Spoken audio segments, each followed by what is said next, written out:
Alright, we got the, hold on.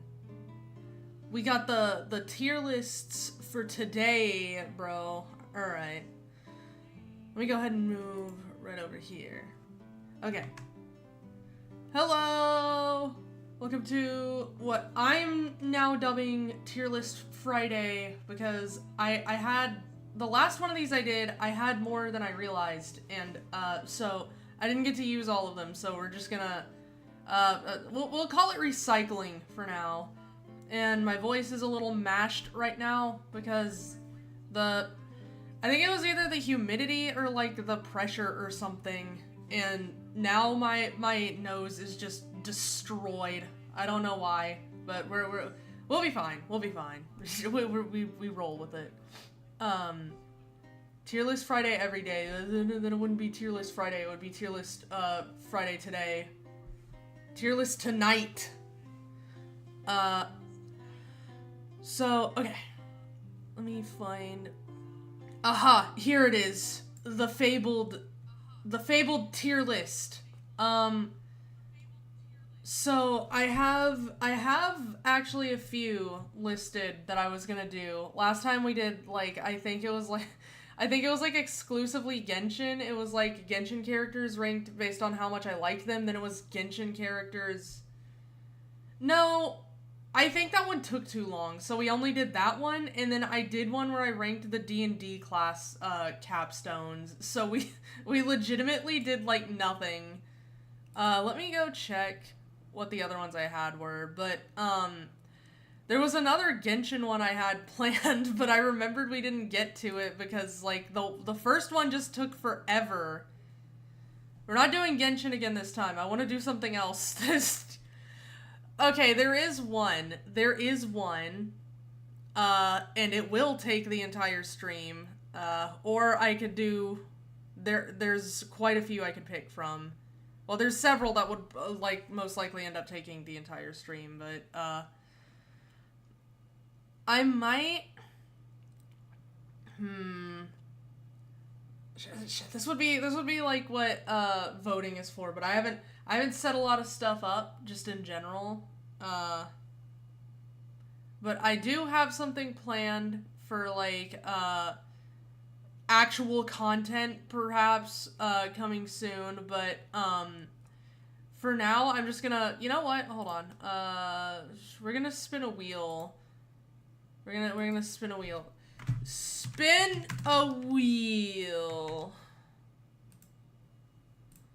yes, okay, and we don't need that, okay, so, here we go, I'm just going to enter all of these, and if it's one that I don't like, I'm going to have to re-roll it, because, I will adhere to fate sometimes, but if it's something I don't like, then I will just do what I want anyways, so, alright, and then we have a few more here, because I had to break them up. Alright, so, here we go, we're gonna see which one we do, alright.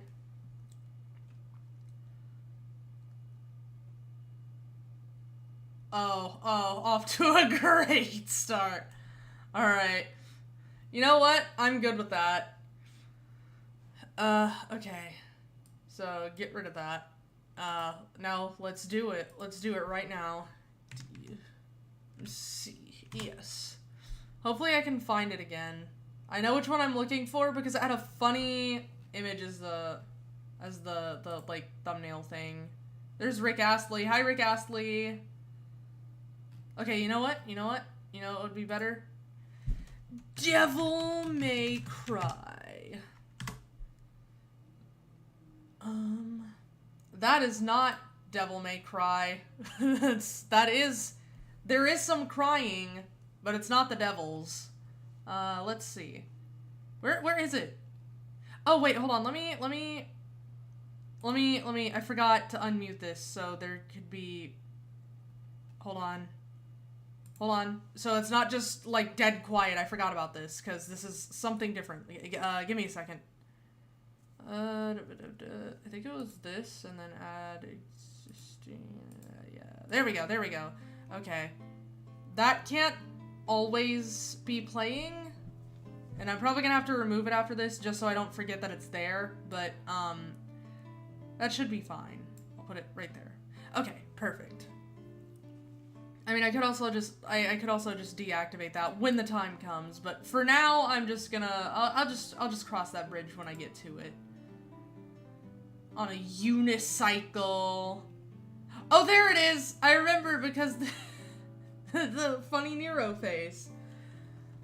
Okay, so I'm actually going to put on some of my own music in a different tab just so, like, I'm not going insane, because last time I think I was going insane just listening to my own voice. Let me... You know what would be good? If I listened to the Devil May Cry TM soundtrack. So, let me put that on. I can't play it because, like, for obvious reasons. I mean, I'm not too, like, skittish about copyright right now because I get on average like 3 people just watching. I'm still just starting out, so I mean, if anything, that's more of a reason to go ahead and indulge in that because like this is like the one time I feel like nobody would care, but I'm not taking any chances. So let me just put this on for me. Wait, hold on, it might still be picking it up. Okay, it's not. Or I don't think it is anyways. It shouldn't be. Let me... Okay, good, it's not. It's not. Alright, yeah. Alright, we're good then. Ugh. John Copyright has decided you're to get a strike. You haven't done anything. John Copyright is just greedy. Well, John Copyright is, hold on. It's a chud incel asshole, and I don't care. But, yeah. I agree. John Copyright is greedy. Alright, so, to start things off, this is the purple orb from, I think this is, DMC, like the reboot, but I cannot tell. I think it is because they were like, what if we just made it look hyper realistic? So, I'm gonna actually, is this not the purple orb from, hold on, let me look at something. See, orbs. Hold on, I made a chart, okay, this will be very helpful. Okay, there we go. Oh, what is that one from? Oh, it's from 2? Alright. Here, let me move that. Okay, so this is the DMC 2 orb. I don't like it. It's like, why is it like that? Hold on, wait, let me look at the full thing. It looks like, I don't like the way it looks. Like, that does not scream purple orb to me. Oh, that's the blue orb? Okay, it's going in D tier then, because that's not blue. I mean, I guess it's technically blue, but, like, I guess in the same way that McDonald's is technically food, but, like, damn.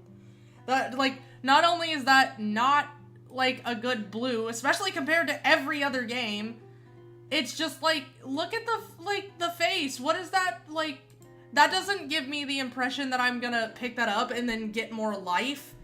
That gives me the impression that I'm going to pick that up and then want to end it. And you know what? The fragment of the orb, I'll put it a little higher, because it at least kind of looks a little cool. It looks like... I don't know. It's lesser. This is lesser than the sum of its parts, but its parts actually kind of look cool, but it's still going in... C tier because, like, that's not blue. That isn't blue.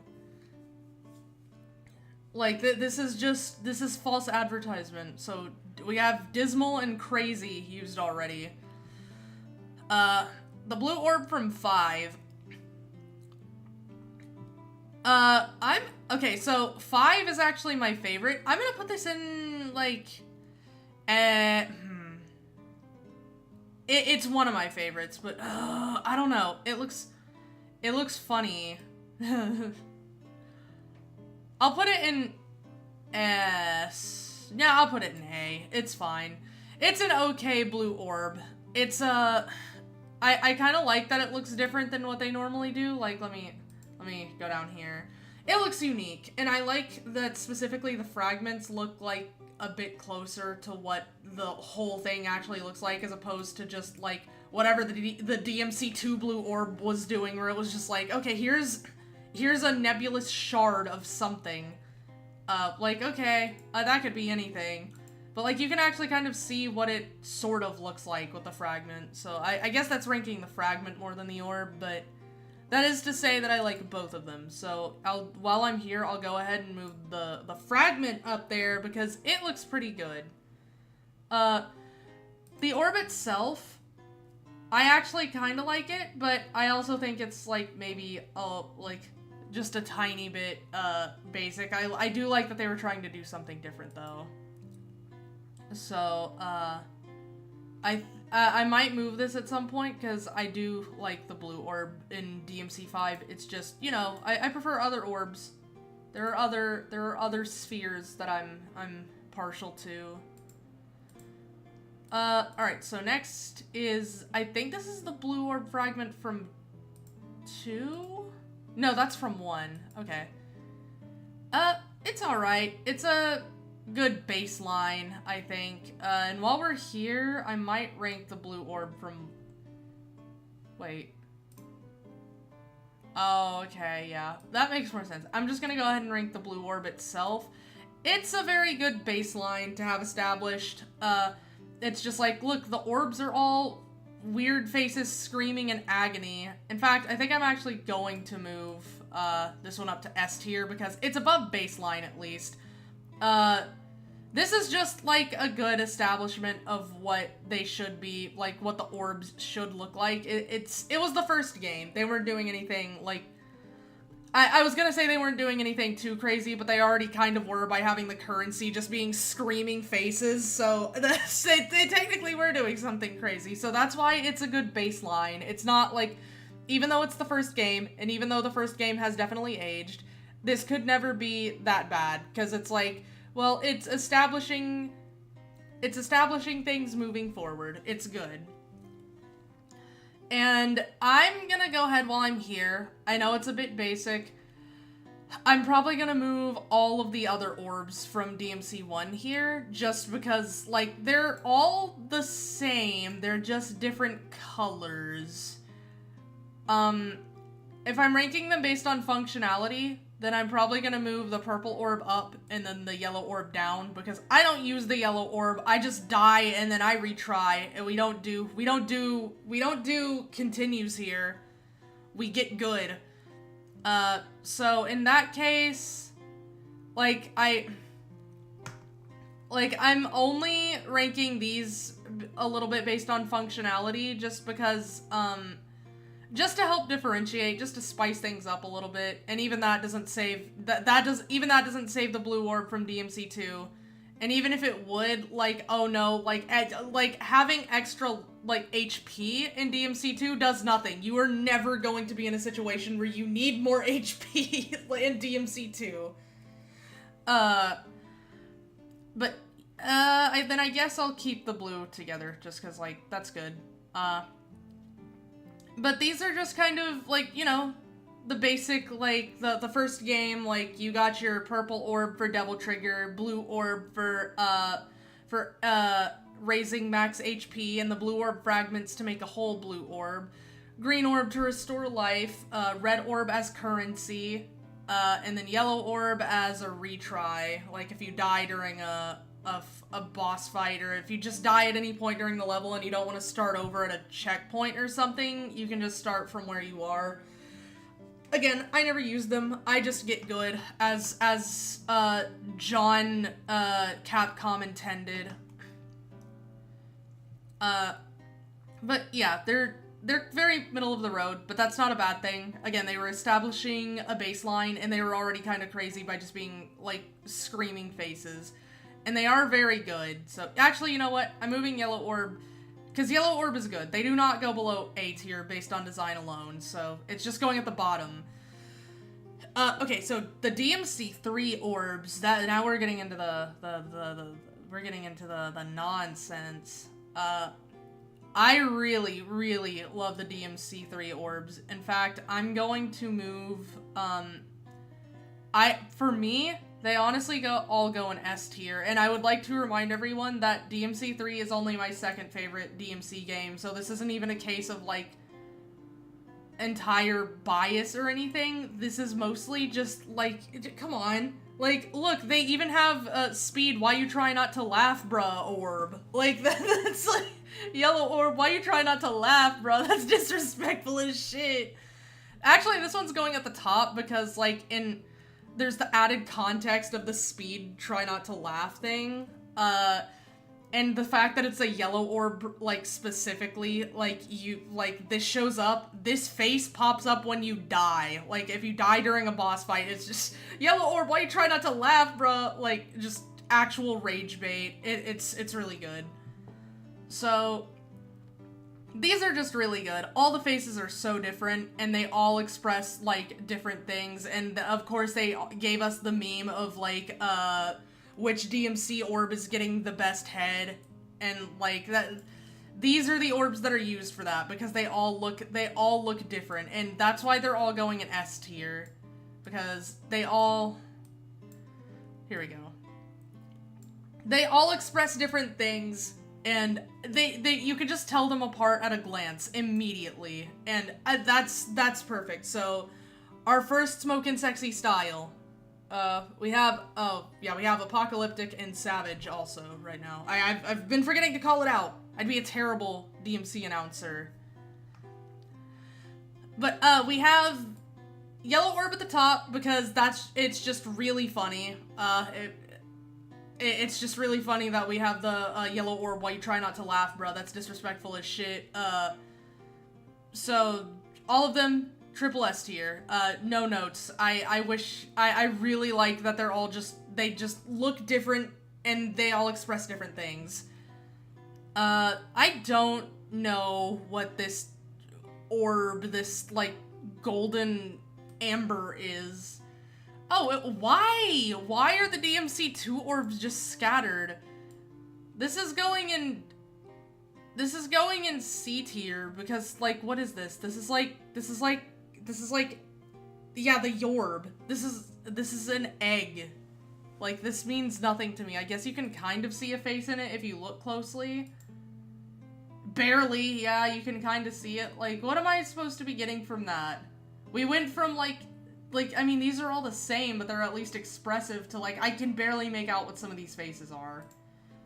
So, yeah, it's going in C tier. It's going above the blue orb fragment because, I mean, I like it better than the blue orb fragment, but it's still not the best, in my opinion.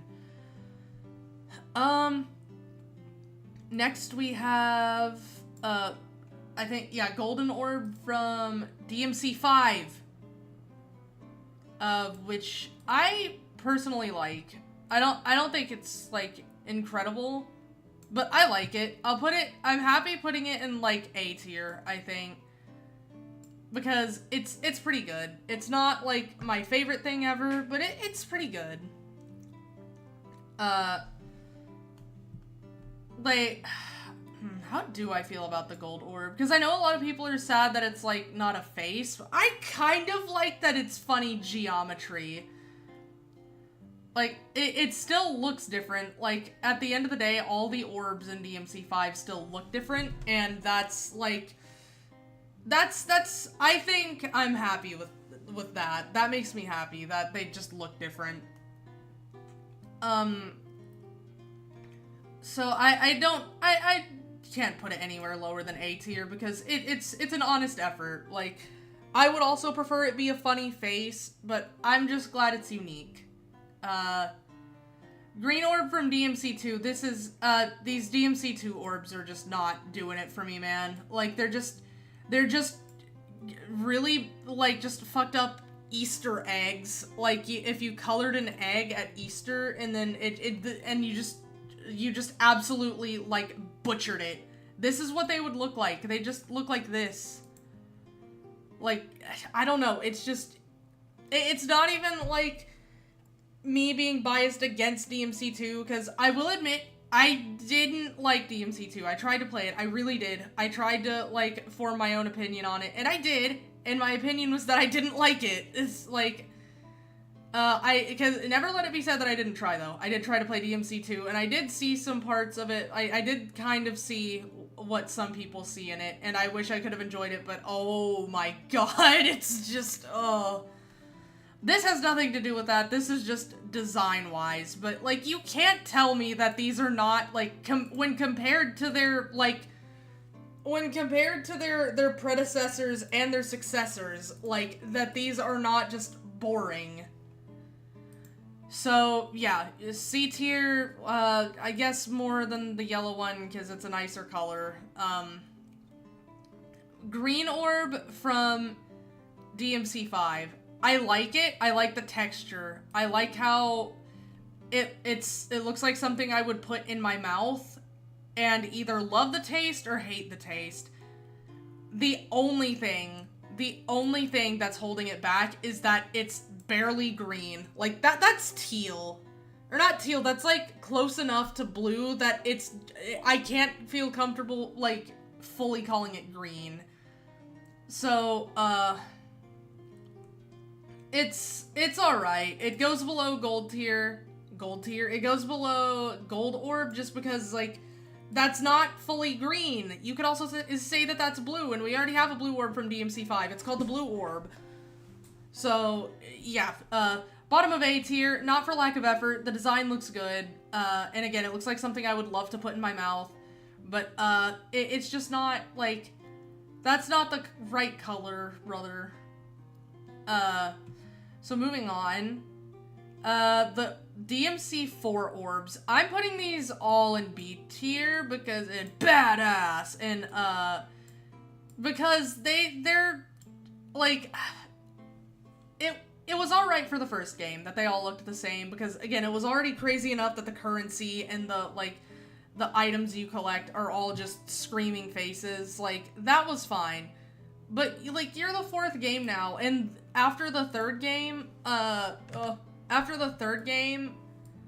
had, like, these fellas, like, you can't just have all of the orbs be the same. Like, the game immediately before you had the orbs be different, like, different looking faces, and the game immediately after you just had the orbs be different objects entirely. And then you just come up with, like, okay, here's the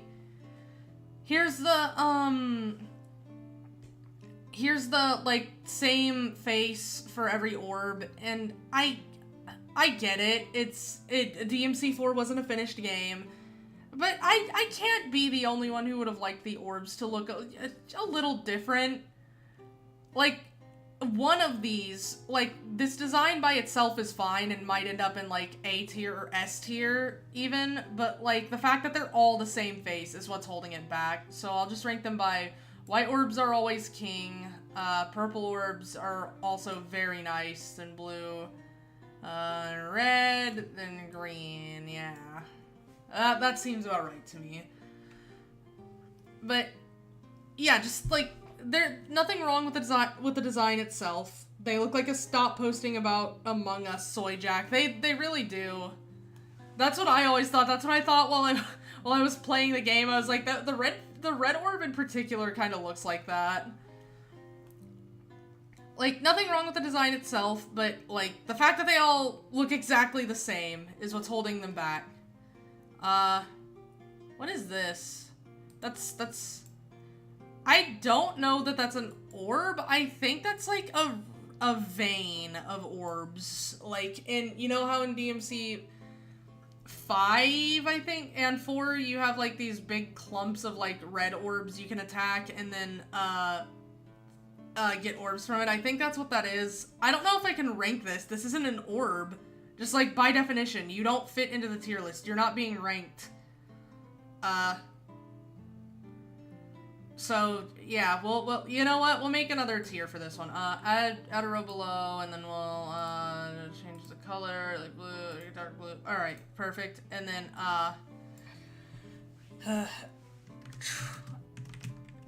you died. Try again. You died. You're not an orb. You failed. Okay. So that's not an orb, but good effort.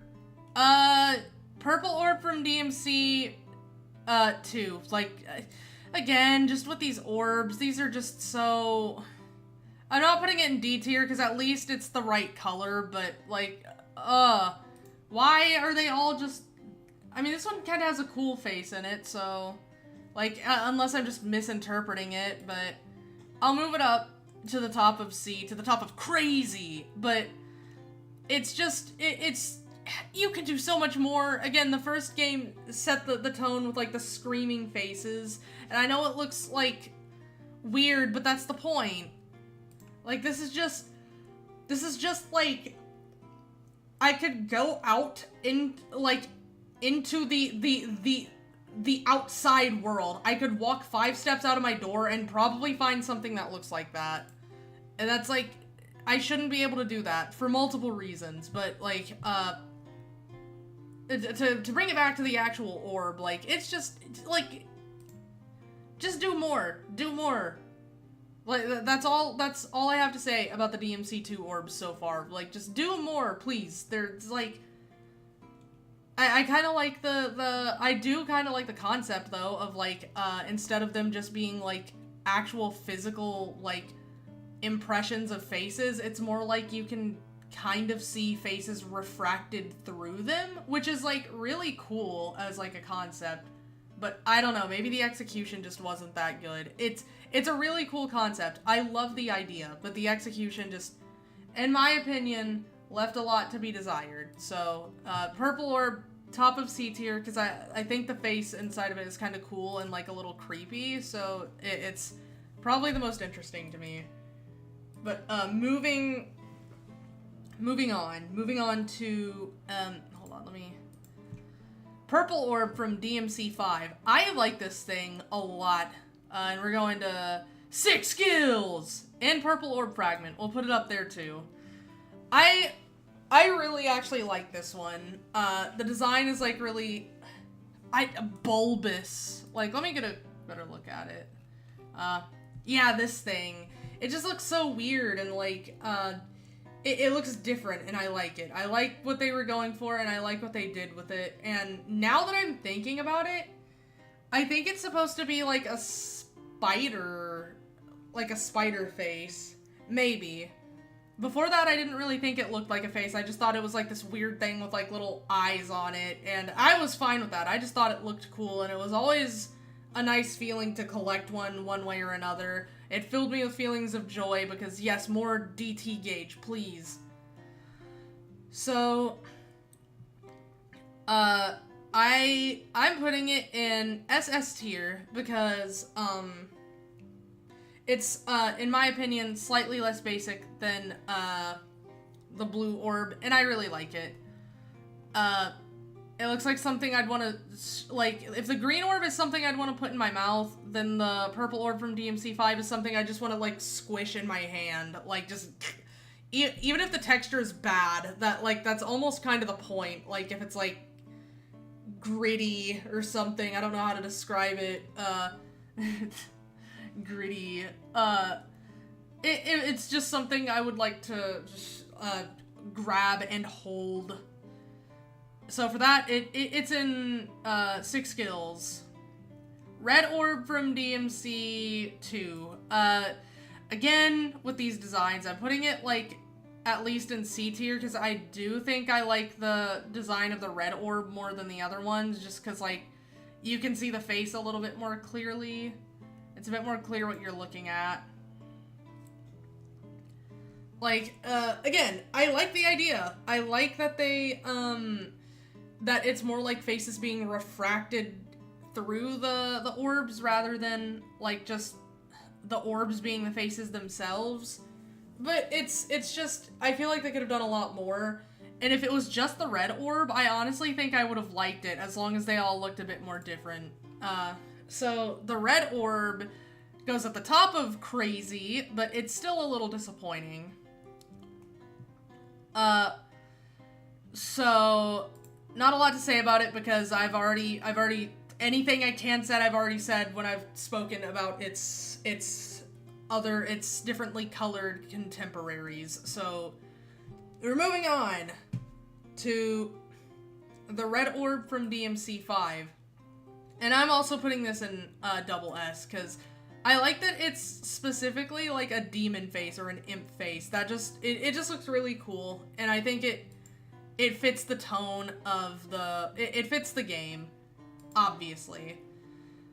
I do like that the implication in the previous games that demon blood, crystallized demon blood, almost looks like either human faces or just faces, just anybody's faces. Could be humans, could be demons. It just looks like different forms of...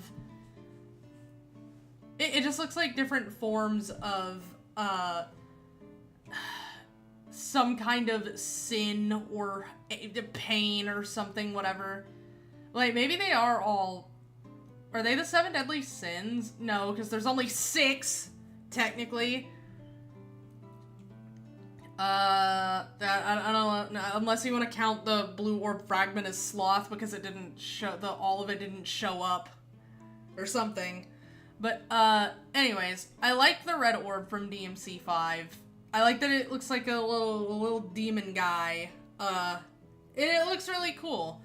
And honestly, they're really, I feel like the most satisfied I've ever been collecting red orbs is in DMC4, ironically, despite the basic design, and DMC5. I don't know why. They just made it really satisfying to collect red orbs. Something about them just, it just scratches all the itches.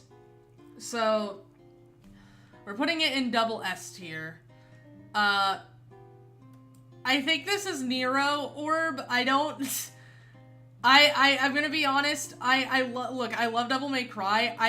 There's some memes that I just wasn't around for the creation of, and this is one of them. Like, man, I just wasn't here when this was invented.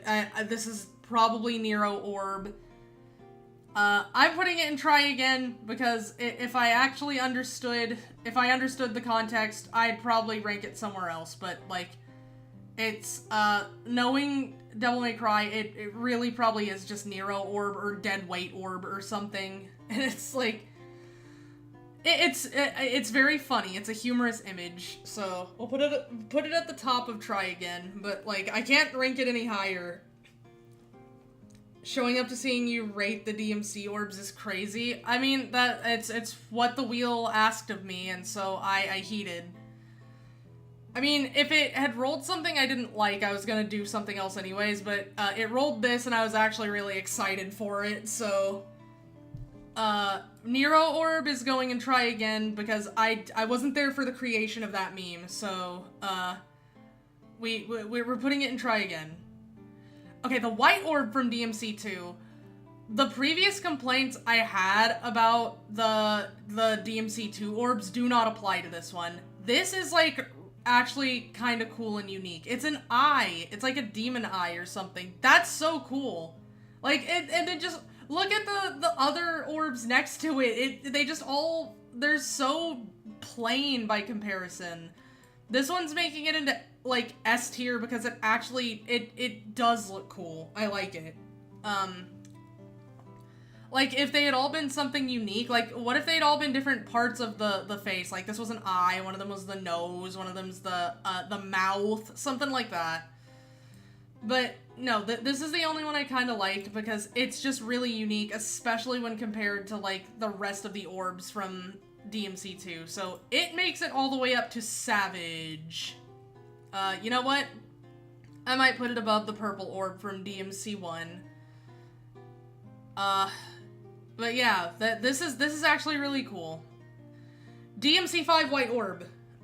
Let me get a closer look at it. I actually also really like this one, and it's the same feeling I have with the green orb, but to a lesser extent, where I just really want to put it in my mouth. It looks like something that I need to put in my mouth.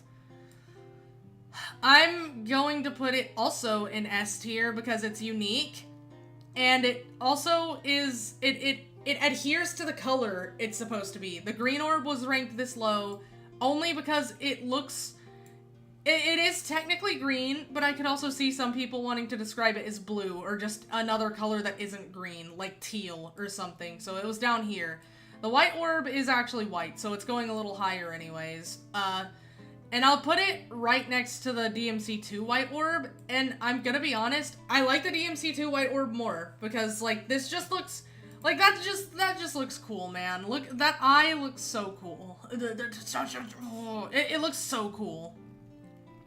Like, if the rest of the orbs could have been like this, I probably would have liked them more, but they weren't, so... we're just putting them, we're just gonna put it below that, because I do like the design, but this one just looks so good. But yeah.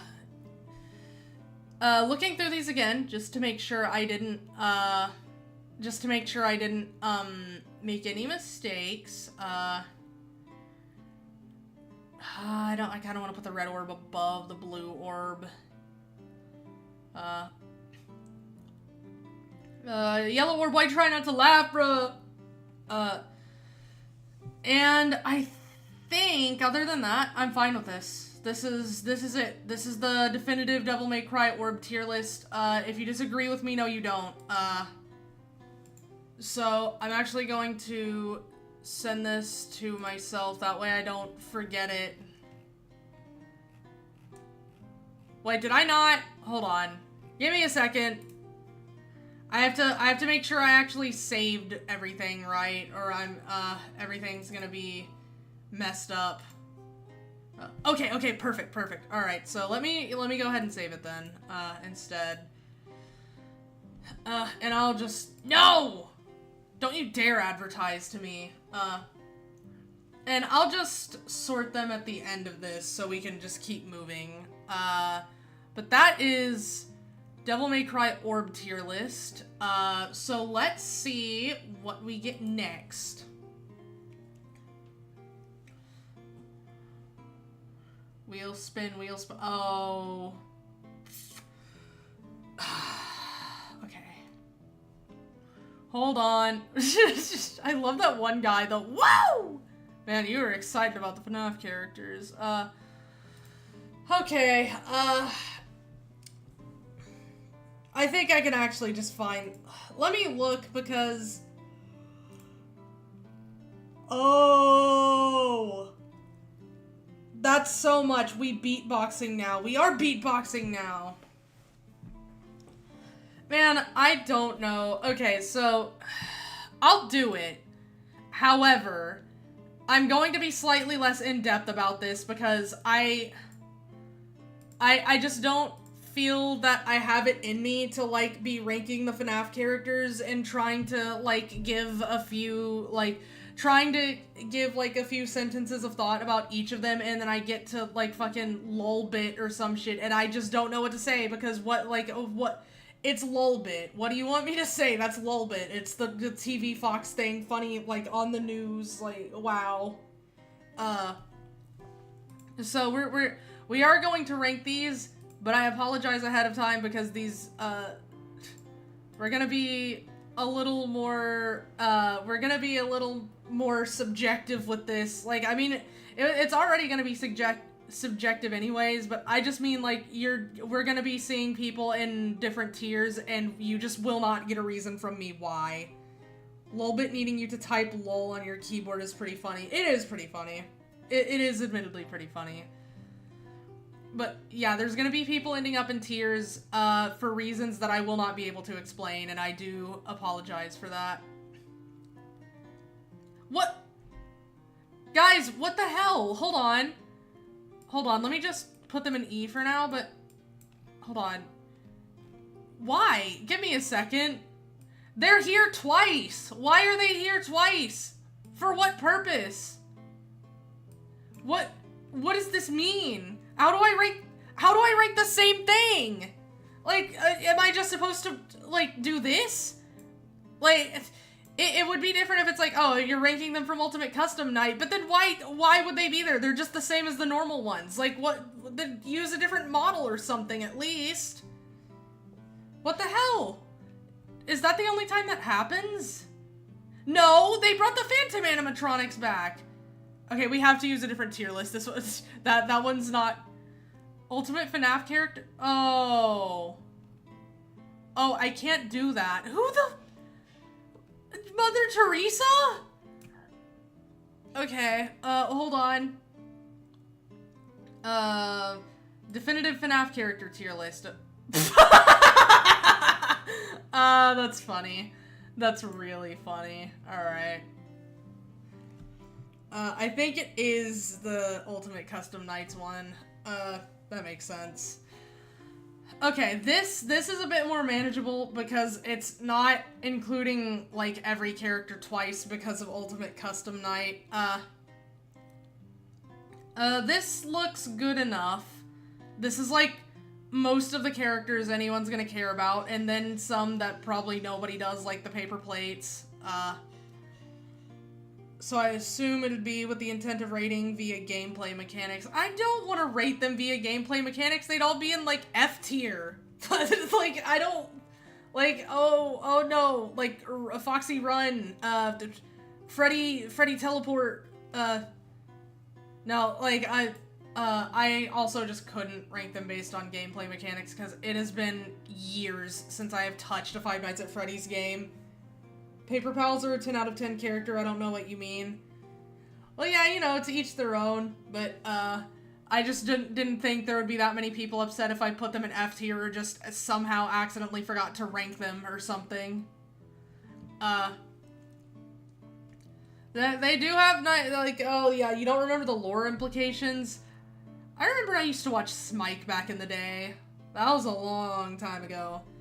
Okay, let's get started though, because having them all stare at me is making me angry. it's angering me. Freddy, we're gonna put him in B tier. B for bear.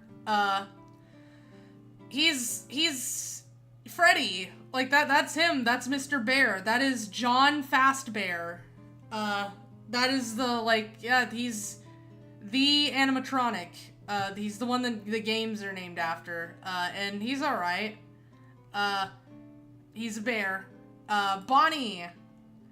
I'm putting Bonnie in B tier also. B for Brabbit. Not for Bonnie, for Brabbit.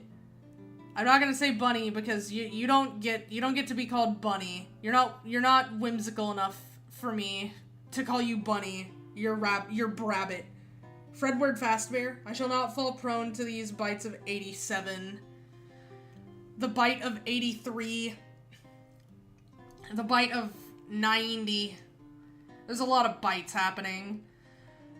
Yeah, I'm putting Bonnie in B tier also. In fact, most of the original animatronics are going in B tier just because, like, these are the first ones for the same reason that the Devil May Cry 1 orbs ended up in, like, A tier. That's just the baseline for me. I mean, there's some where that's not the case. Like Chica, I'll put above because Chica's kind of funny. The design's a bit more eye-catching, mainly because of the colors, and she also has the cupcake, which is really funny, and I do like that the cupcake is actually also kind of a mechanic. Like, if you, like, she can kill you with it. They do that in the movie. Really funny that we still don't know who caused the bite of 87. Yeah, because, like, instead of getting an answer to that, we got, like, hey, actually there was another one called the bite of 83. Now the bite of 87 is still a mystery, and it's like, I just think, like, we don't, like, that didn't need to be the case. Like, personally, I would have just liked to have known who caused the bite and, like, left it at that. Like, I get, like, sometimes mysteries are more fun when they're not solved, but, like, this isn't a case of a mystery being not solved, it's a case of a mystery being solved and then being retconned and then being retconned again on top of that, and, like, I don't know, man. Oh, yeah, Chica. So, I like Chica's design a bit more than, Freddy and Bonnie's. I am going to be biased again. Like, this is, I'm not gonna spend that long talking about everyone, so. In this case, I just like Chica better, and that's why she's higher. Now Foxy, it's a similar story. He's an A tier because I like him better, and that's it. That is literally all there is to it. If I were to explain my reasons, the color red, like, it's one of the three primary colors, so it's, like, more eye-catching than, like, any of these other ones. At least with the saturation they used for everyone. Foxy's just a really bright red. In terms of, like, actual animals, I probably like foxes better out of all the ones pictured here, like bear, rabbit, and chicken. I definitely like foxes better. He kind of has a cooler design. Like, he has, like, the sharp, like, teeth. Some of them are golden. He has the whole pirate thing going on. He's like, an actual, like, character, kind of. Like, outside of just, okay, singing animal animatronic. If I remember correctly, it was indicated that the diner bite was at 83, which means 2 bite-related incidents in 4 years, which is really funny. I'm of the bite of 87 isn't really important, but it's funny how the fandom latched onto a throwaway line and became a nothing burger camp. I agree. I think I'm there too, but I also haven't put much thought into the series and its many twists and turns in a while. So I definitely fall into that camp too, where it's like, well, that was probably just something they did for, like, some salt and pepper world building, as I like to call it, where it's just, like, sprinkling in some incidents that have happened, and it wasn't really that important to the story as a whole, but it's just something that happened. Foxy, I do like Foxy. He's pretty cool. So he's an A tier, because you're the goat. You're the fox. Golden Freddy. I might also put him in A tier, purely because of, like, the hold this guy had back in the day. Like, it was just, like, come on, man. It was like, he was the first, like, whole mystery everyone was trying to solve. Like, oh, like, if you look at this poster, and then you go back to your office, like, there's, like, a golden version of Freddy, and it jump scares you and crashes the game. That's the kind of nonsense you would hear in, like, old-ass creepypastas, and it was just a real part of the game, and obviously that was, like, the big mystery everyone was trying to solve, because what do you mean there's just, like, a golden, like, weird ghost version of Freddy that can just crash your game? So, I'm putting him in A tier just because, like, conceptually, not really conceptually, but, like, he just has, like, a presence, I suppose. There we go. So, A tier for Golden Freddy, but below Foxy, because I just like Foxy better. Toy Freddy, I don't care. C tier. He's alright. He's just, like, a newer, fancier Freddy. Toy Bonnie, he's a different color. I like him better than normal Bonnie. B tier. High B tier. I think the green eyes also really give a lot to it. The candy blue, like, light blue. It just looks cooler. Toy Chica, I guess also...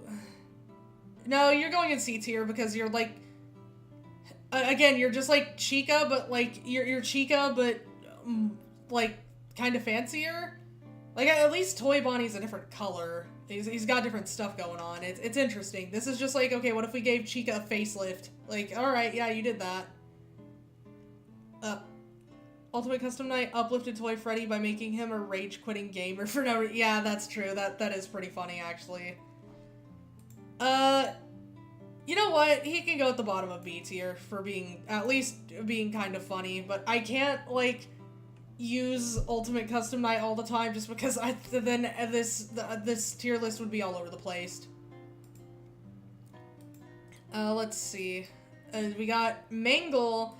I like Mangle. I think Mangle might go low A tier because, like, it's just a cool design. I might actually put Mangle above Freddy just because it's a really cool design. And no, it's not just because it's Mangle is a Foxy clone. It's because, like, its name is Mangle, and it's like it's like the design. It's like really messed up. It's like a amalgamation of different animatronic parts that are just kind of like stuck together, and you can see multiple endoskeletons. It has 2 heads. And like again, similar with like it's kind of similar to what I was talking about with Toy Bonnie, where like it's not just what if we gave Foxy a facelift. Not only is like the animatronic itself like white and pink with like lipstick, it's also just like the character as a whole ended up being very different. It's like, okay, well, instead of like a pirate fox, it's just it's a mess. It's a monster. So we'll put it in A tier because it's very unique. I like it a lot. Balloon Boy, D tier. I don't know. I don't care if it's Balloon Boy. Dude, everyone hates Balloon Boy, right? I don't actually hate him that much. It's more that I just, like, he doesn't really do anything for me. I just don't really care. He exists as, like, an annoyance in the second game, and then just outside of that, it has no presence. And you know what? JJ can go in D tier also, because, like, it's JJ. It's just Balloon Boy, but secret. The concept of them just letting children play around with live-action machinery, or live-active machinery for no good reason is top tier. It is very funny. That is the kind of thing they would do. They're like, oh yeah, let the kids play with the buzzsaw, the live electrical wires, and the like, heavy metal, mechanical parts. That is absolutely the kind of, like, negligence that that company would be known for. Yeah, JJ goes down in D tier with BB. D for DD.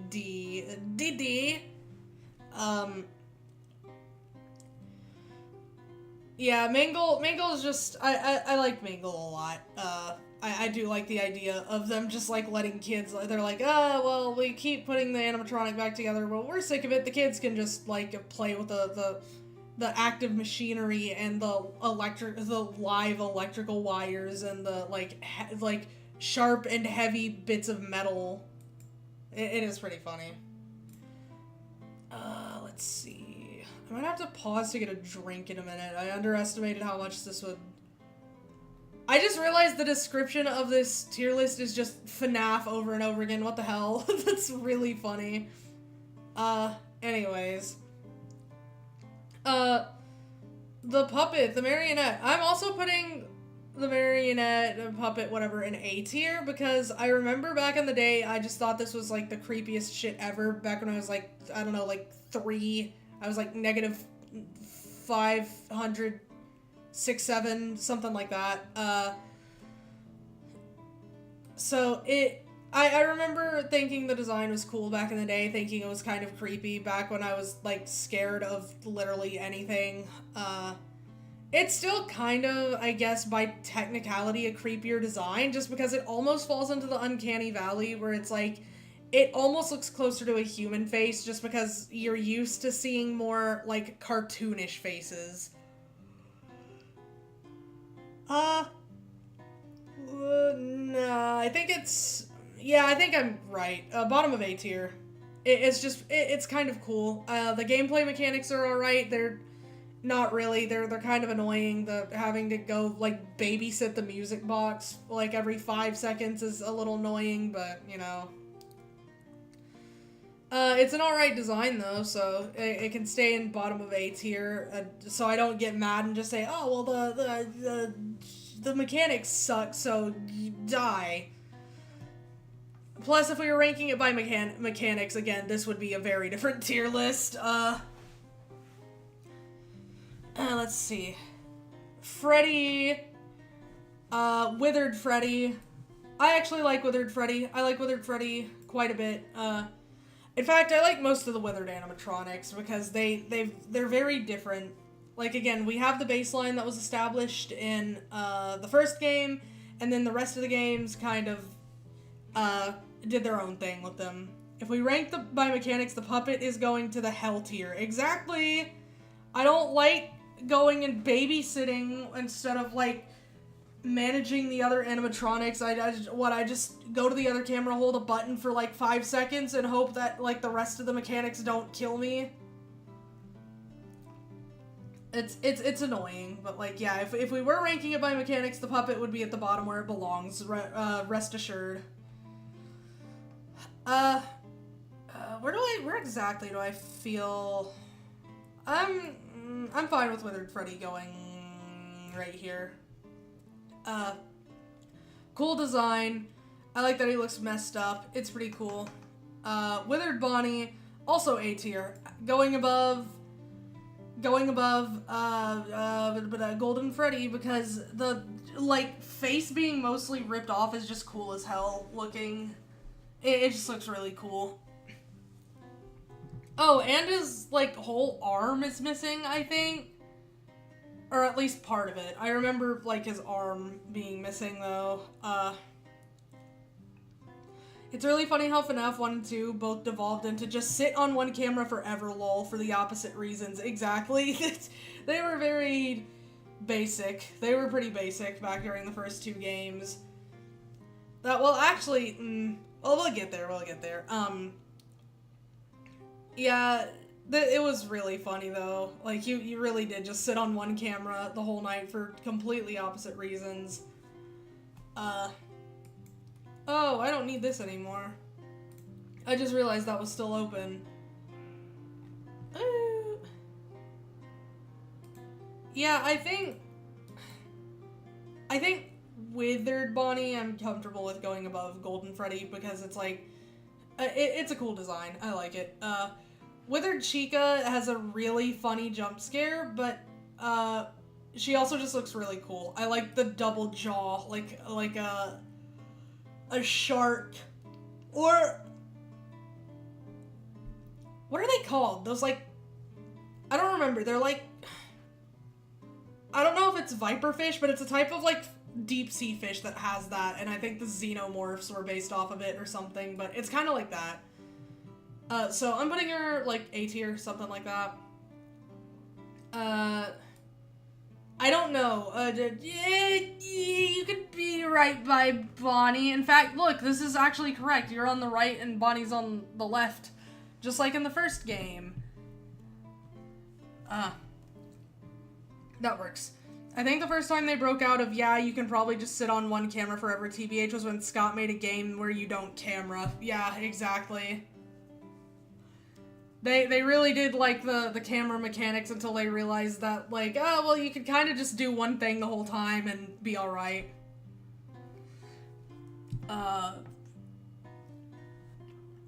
Yeah. Well, because most of the time the cameras didn't do anything. You had, like, one really vital mechanic that was locked to one camera specifically. And then the rest of the cameras were just a nice, like, quality of life thing. Like, I mean, you can know the precise location of some of the animatronics, but, like, you could also probably infer that from other things anyways, so it's not strictly necessary. Let's see. Withered Foxy. I think Withered Foxy's also going in A tier. I'm actually putting him a bit lower than, you know what, I'll put him right here. I'm putting him a bit lower than the other Withereds and even normal Foxy because, like, I don't know, it's just like, Foxy was already kind of messed up in the first game, and, like, he also was already just kind of unique enough in the first game that he stood out, so this design is just kind of like, okay, well, we just did Foxy again, but slightly more messed up, and for me, it's just like, yeah, alright, that's alright, I guess. So bottom of A tier just because, like, we've seen it. Oh, I'm gonna need to go faster. I don't want to be on FNAF the whole time. Alright, let's go. Golden Freddy, Five Nights at Freddy's 2. It's just Golden Freddy again. I don't know. Bottom of A tier because it's just the same thing, but now he actually has a different model, kind of. I don't know. We'll put him next to Golden Freddy just because it's just Golden Freddy again. Like, I don't know what to say about it. They didn't even lock the mechanic to a specific camera in FNAF 1, so you just cam stall Freddy at one camera forever. Yeah. Yeah, that's true. Man, that was a time, huh? Yeah. Golden Freddy, anyways, like, A tier below Golden Freddy from FNAF 1 because, like, like, man, that's just Golden Freddy again. Like, his color, he's even closer in color to Withered Freddy than, like, original Golden Freddy was to original Freddy. So it's just like, alright, you made him, like, maybe a little less unique, and that's all I can really tell. Oh god, Shadow Bonnie, I know there's an actual name for this thing. I'm not calling it that. I'm not just, it's a bunch of letters and numbers. It's shut up, it's Shadow Bonnie. It's literally just she's so pretentious. Blood orange. Shut up, it's fucking red. Blood orange. Like, it's Shadow Bonnie. Like, I know it has, like, the dumbass name with a bunch of letters and numbers. Like, cool, I don't care. Like, tell me that that's a better, more functional name than just calling it goddamn Shadow Bonnie. Like, shit. Like, I mean, just because it technically has an official name, that doesn't always mean that it's good. Anyways. I don't know where to put it. It's Shadow Bonnie. B tier, because this was back when I'm putting it above Golden Freddy, because this was back when the Shadow animatronics were kind of cool, and I'll just go ahead and put Shadow Freddy up here while we're on it. And I don't know if he has Requifes, my friend, Requifes, yeah.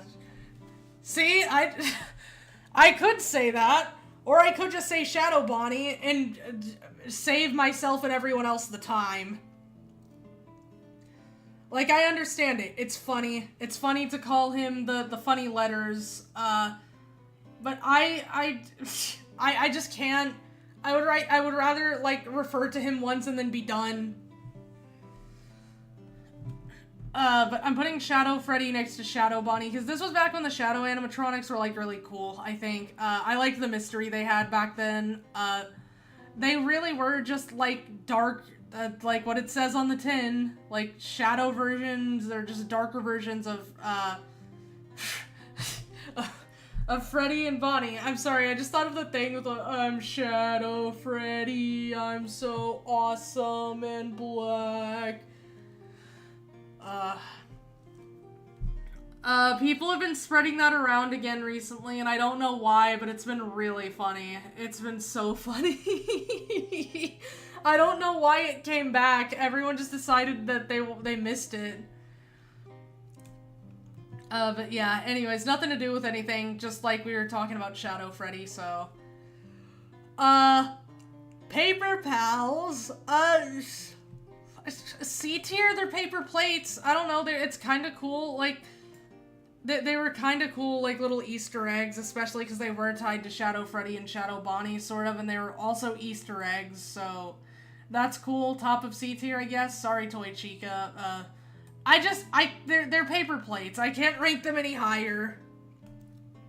Like, they're cool, I guess, but they're paper plates. Does I'm Shadow Freddy bump him up to the first S tier? Almost, but not quite. Not quite there. If he would have kept the motion going, then maybe S tier, but he's unfortunately he's a one-hit wonder. Springtrap. This might be a bit controversial. I'm putting Springtrap in, I'm putting him in B. The design itself is really cool. In fact, I might, I'm putting him in A tier. Okay, so here's my issue, is, for one, the design is cool. The design is very cool. And originally it was cool that is, you know, John William Afton. But at the same time, it's like, what do I do with that? Like, how do I reconcile that with, like, my knowledge now? How do I reconcile that with the fact that, like, this is the reason that the franchise couldn't move forward for the longest time, because they were like, okay, but what if we brought him back again, and he was the main antagonist again? And it's like, I just can't rank him any higher knowing that. Like, it's cool. He has a cool design.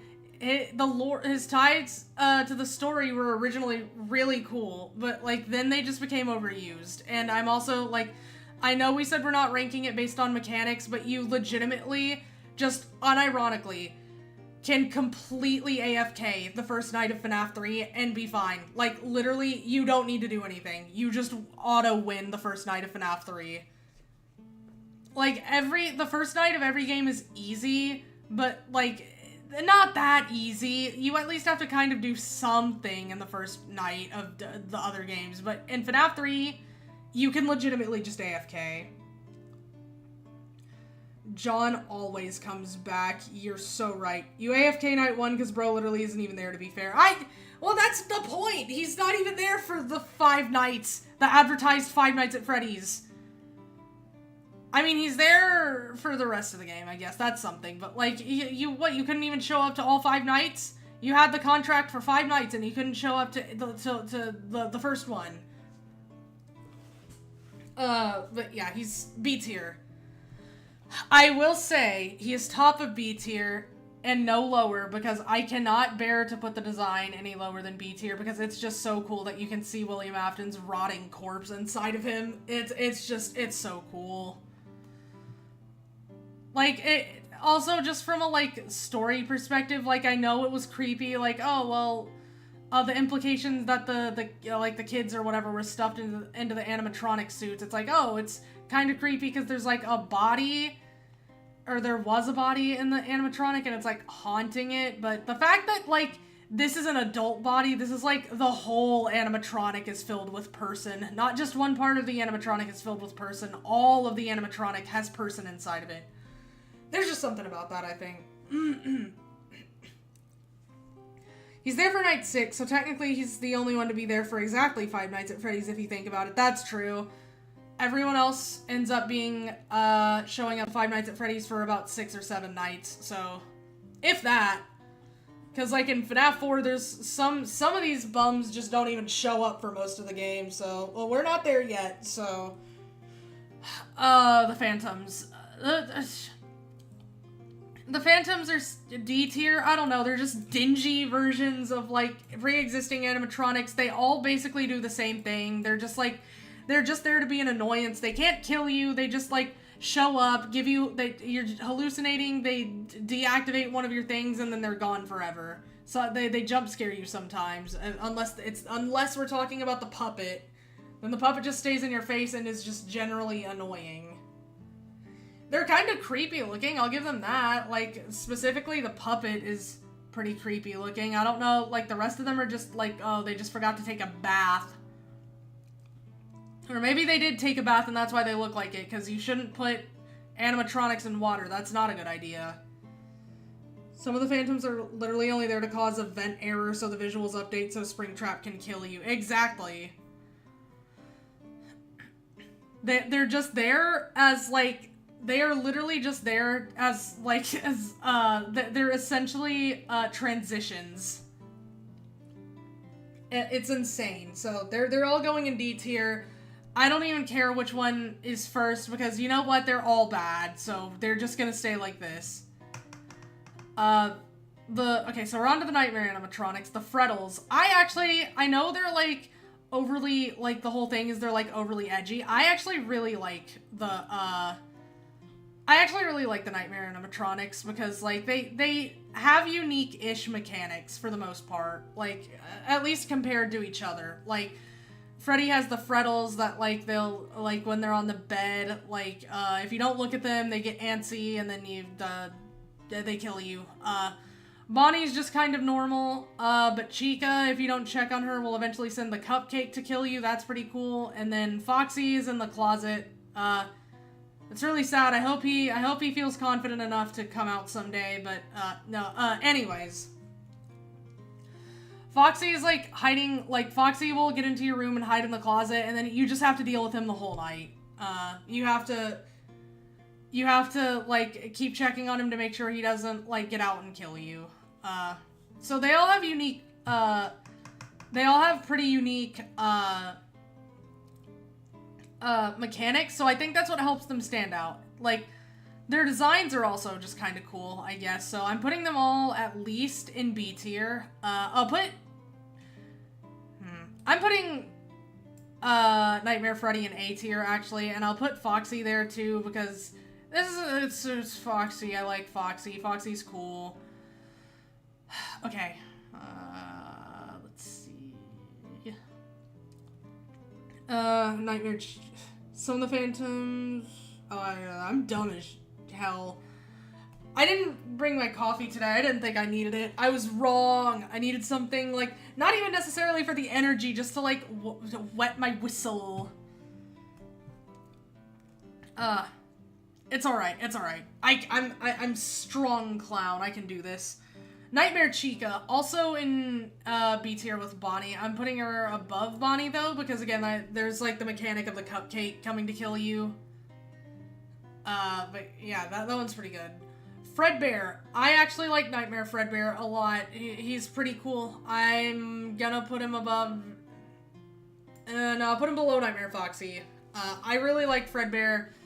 He's cool. I know his mechanics are basically just like, I could be getting them...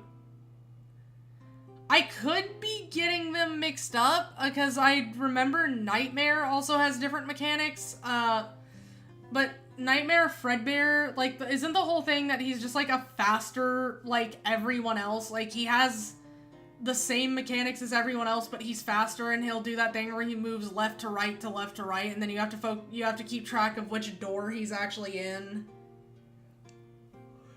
I know we're not ranking it based on mechanics, but I think that is right. I forgot. I don't know. I just forgot. I just straight up forgot. Like, the mechanics are kind of factoring in here, but, like, they're not the main thing we're ranking this based off of, is what I meant by that's what I meant by we're not ranking based off of mechanics. We're still taking them into account, kind of, but they're not the main, what's the word? They're not the main, metric. No, that's not right. They're not the main, criteria by which we're judging them. Well, whatever. He's pretty cool. I like Nightmare Fredbear. Speaking of Nightmare, we have Nightmare. I'm putting him next to Nightmare Fredbear because if I remember correctly, they're just kind of the same thing, except, like, how Nightmare Fredbear is, like, a cracked up version of, like, the other animatronics. Nightmare is a cracked up version of Nightmare Fredbear.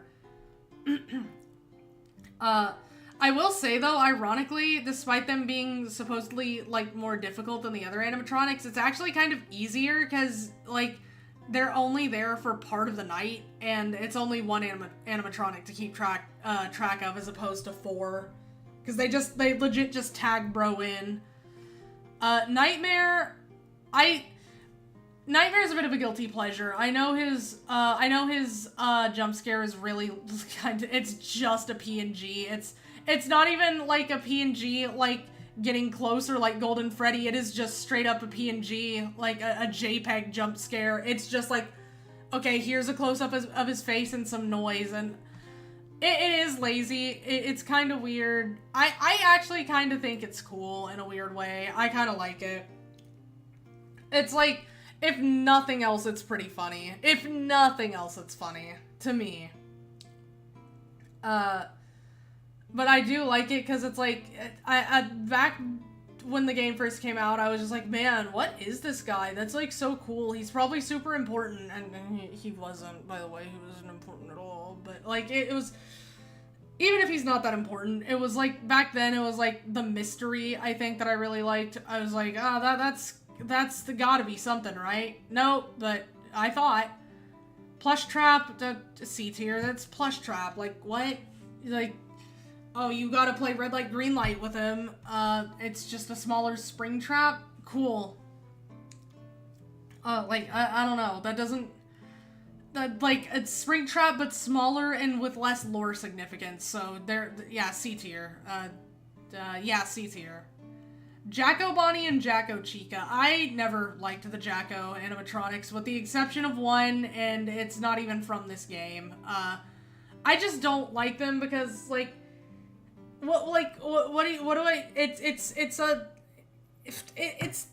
they're orange. They're orange, that's it. How do I grade that? You just, like, made them orange. It's just Nightmare Freddy and, or not Nightmare Freddy, Nightmare Bonnie and Nightmare Chica, but now they're orange. Like, that, I mean, it's cool, I guess, but I just don't like them. I can understand other people liking them, though. It's just, I personally don't, because for me, it's just like, okay, well, that's... They're orange. That's it. Nightmare Mangle. I'm putting... That is not Nightmare Mangle. What are you doing? Nightmare Mangle. I'm putting Nightmare Mangle... I'll put Nightmare Mangle next to Nightmare Foxy, because Nightmare Mangle is pretty cool. Again, I like that, for what? For, the Halloween. I like that for the Halloween DLC, they just, like, they actually did a different animatronic for Foxy. It wasn't just, okay, but what if orange? They did Mangle, and even though it is kind of, like, just basically palette swapped Foxy, it's still interesting, because the body itself is different at least, but I think it's pretty cool, so, I might put it actually below, yeah, I'm putting it below the, other two. I'm putting it below Nightmare Fredbear and Nightmare. Ugh. We're not even halfway done. Oh, well, maybe we are. Yeah, whatever, we are. Okay, yeah, I'm fine with that. Yeah, Nightmare Mangle below, Nightmare Fredbear and Nightmare, that's fine. Nightmarion, I don't care about Nightmarion, personally. It's just like, okay, well, whatever creepy, like, kind of weird, like, off-putting vibe from the puppet did exist before is not there, because now it's just like, now it just looks like every mascot horror ever. Like, I know FNAF kind of, like, has become every mascot horror ever, but you know what I mean. This just doesn't, it's just, okay, we made all the makeup black, we made the eyes bigger, and we gave it sharp teeth. And I know they gave everyone sharp teeth, but for the puppet, it was actually kind of cooler that it didn't have teeth at all, in the original design. In fact, I'm probably putting it down here with Jacko Chica and Jacko Bonnie. Like, I just really don't like it, that much. In my opinion, it just kind of looks like it just kind of looks like they like had someone, like, Nightmarion's wriggly tentacles are neat at least. Yeah, tentacles are kind of cool, I guess.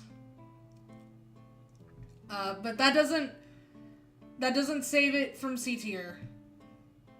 But anyway, sorry, Nightmarion. This is, I don't care. Trash Can Balloon Boy, I don't know. Like, Nightmare Balloon Boy, like, I kind of liked Plush Trap for the mini game, but, like, Nightmare Balloon Boy is just, I don't know. It's just, it's Balloon Boy, but they made him look uglier, and, like, I don't know, all the fact that all the Balloon Boys are at the top of D tier. You know what? Hold on, you can all stay together, but you can go to the bottom, because, like, it's your, yeah, there you go. Nightmarion has extra points for me simply because its name is a pun instead of just Nightmare Blank. That's true. That is kind of cool, I guess. But anyways, it's just sharper Balloon Boy. It's Balloon Boy but with more pointy edges. Cool. Next. Which one was this? It was from... Wasn't that from FNAF World? It was the one who sold you the I don't remember who it is. I have to put it in F tier. Is that Hand Unit? Like, what the hell? Who is... I think that's Mendo. You're so right, it is Mendo. Well, if I can't remember their names, so they're going in. I couldn't remember their names, so they're going in F tier. Like, I don't remember you. I'm sorry. This was DD, right? We had BB, JJ, and DD. That's what this one's called? I don't know. That's... Oh my god. Okay, we're starting to get to the cracks in my knowledge when we get to some of these later ones with some of the more... what I will refer to as superfluous animatronics, because I say superfluous, but that's because I don't know, that's just because I might be a bit of a boomer in the, like, in the FNAF community, because I was at least around for the earlier games, so, like, I don't know, maybe it's more that I was just like, well, back in the older games, without even liking the older games that much.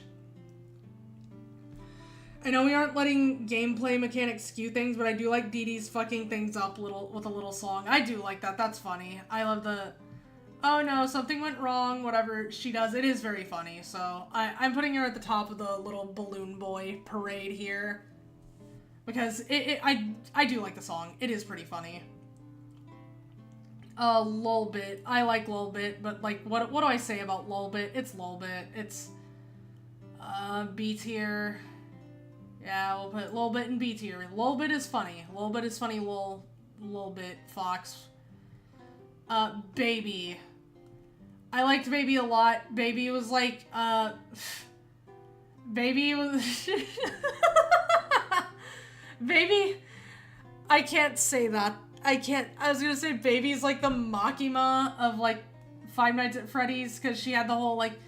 That's not true. I can't just say that. I can't say that. Everyone will hate me for that. I mean, I like how she's, like, manipulating you most of the game. It's kind of cool. We have a bit of... It was nice having a different villain other than John Billy Afton here. So that was pretty cool. I like that she's kind of still a presence later in the game, and that she maybe has, like, maybe is Elizabeth Afton, / definitely is in the novels, at least. I'll put Baby up here because has actual story significance versus back in the day we thought they could have had story significance, so Baby's pretty cool. I like Baby. Ballora. I also like Ballora. I'm putting her in A tier, but unlike with Baby, I don't have a solid reason as to why. It's just, I like Ballora. I like the Ballora's gallery section. Like, I don't typically enjoy the gameplay that much. At that point, I was like, that's pretty cool. That's kind of a cool little mechanic to work around, and I like that she turns into a spider, kind of. That's pretty cool. Yeah, so Ballora A tier. Funtime Freddy. I like that bro is just evil. If it were just his design, he'd be somewhere down here, but I like that bro is legitimately just evil. It's kind of funny. Like, just actually genuinely unhinged.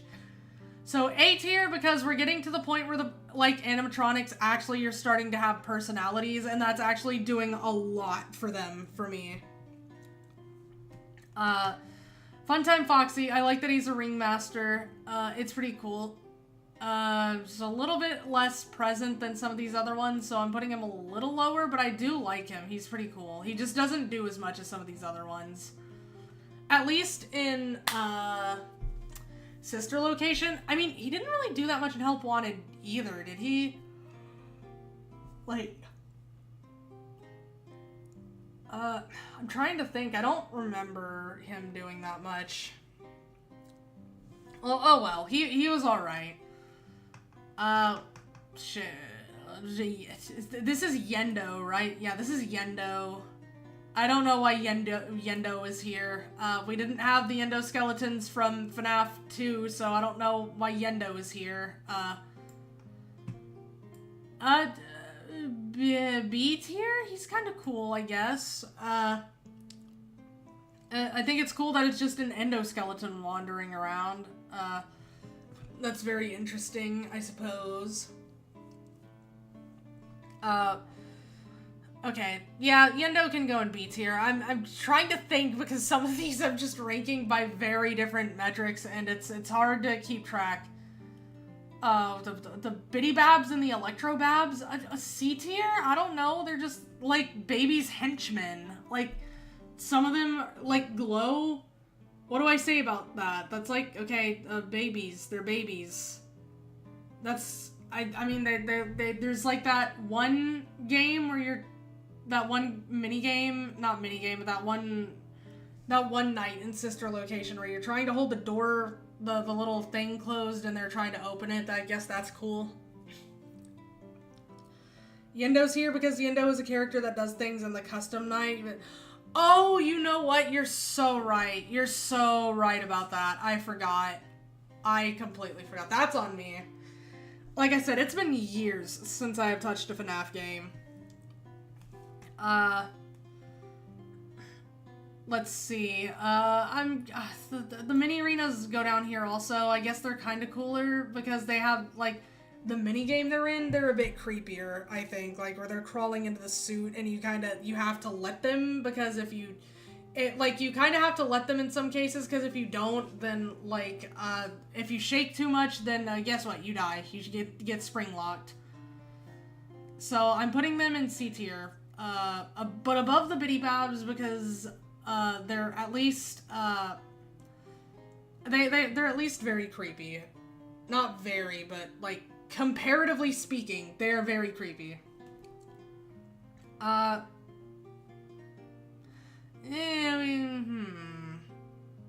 We have Ennard next. Ennard is kind of cool, I guess. Like, I don't know, because Ennard is just all of the other animatronics together and, like, with Baby at the helm, so I guess ranked lower than Baby just because, like, it's just, like, an average. It is the average of all of these other animatronics, which at this point would get to just below Baby.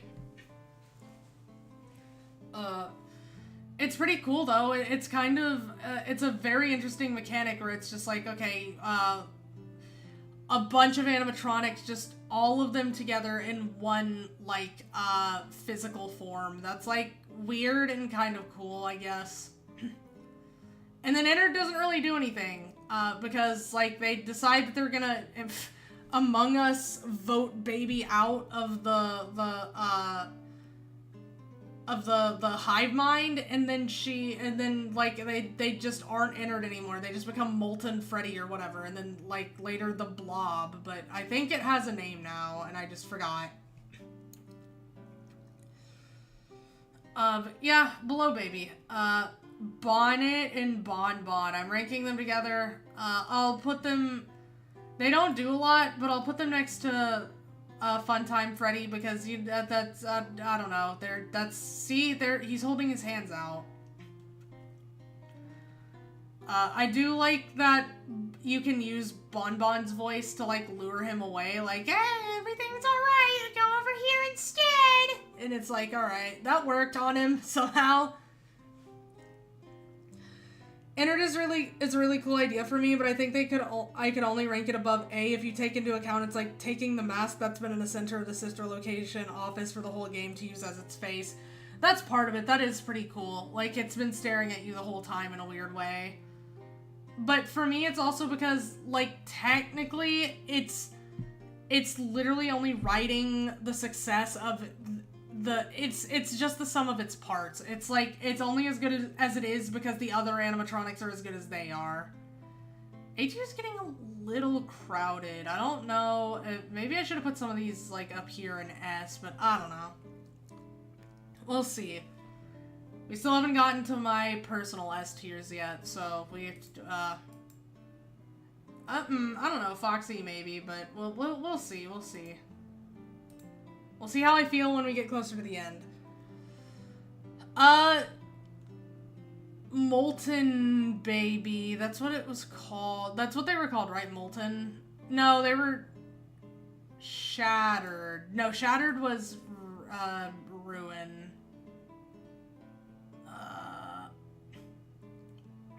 whatever, decrepit baby. I actually like this baby less. Both design-wise and, I also just don't like what they did with the character, where now she's just obsessed with, like, just trying to live in William Afton's shadow. Like, girl, you were already a better antagonist than him on account of being literally anyone else besides William Afton. Like, why are you selling yourself short? Scrap Baby, Scrap Trap, Molten Freddy, and Lefty. Yeah, that's what they're called. But yeah, she's going below the Nightmare animatronics because, like, same kind of, I don't know, same kind of vibe, but also has the added context of having fallen from grace, in my opinion. Molten Freddy goes a little lower because it's essentially just, like, Innard minus Baby, and with Freddy, like, Funtime Freddy being like, hey guys, y'all should listen to me now. And then he exists for one game, because after that they're just like, okay, well now he's just like this thing, and it's the Blob or whatever.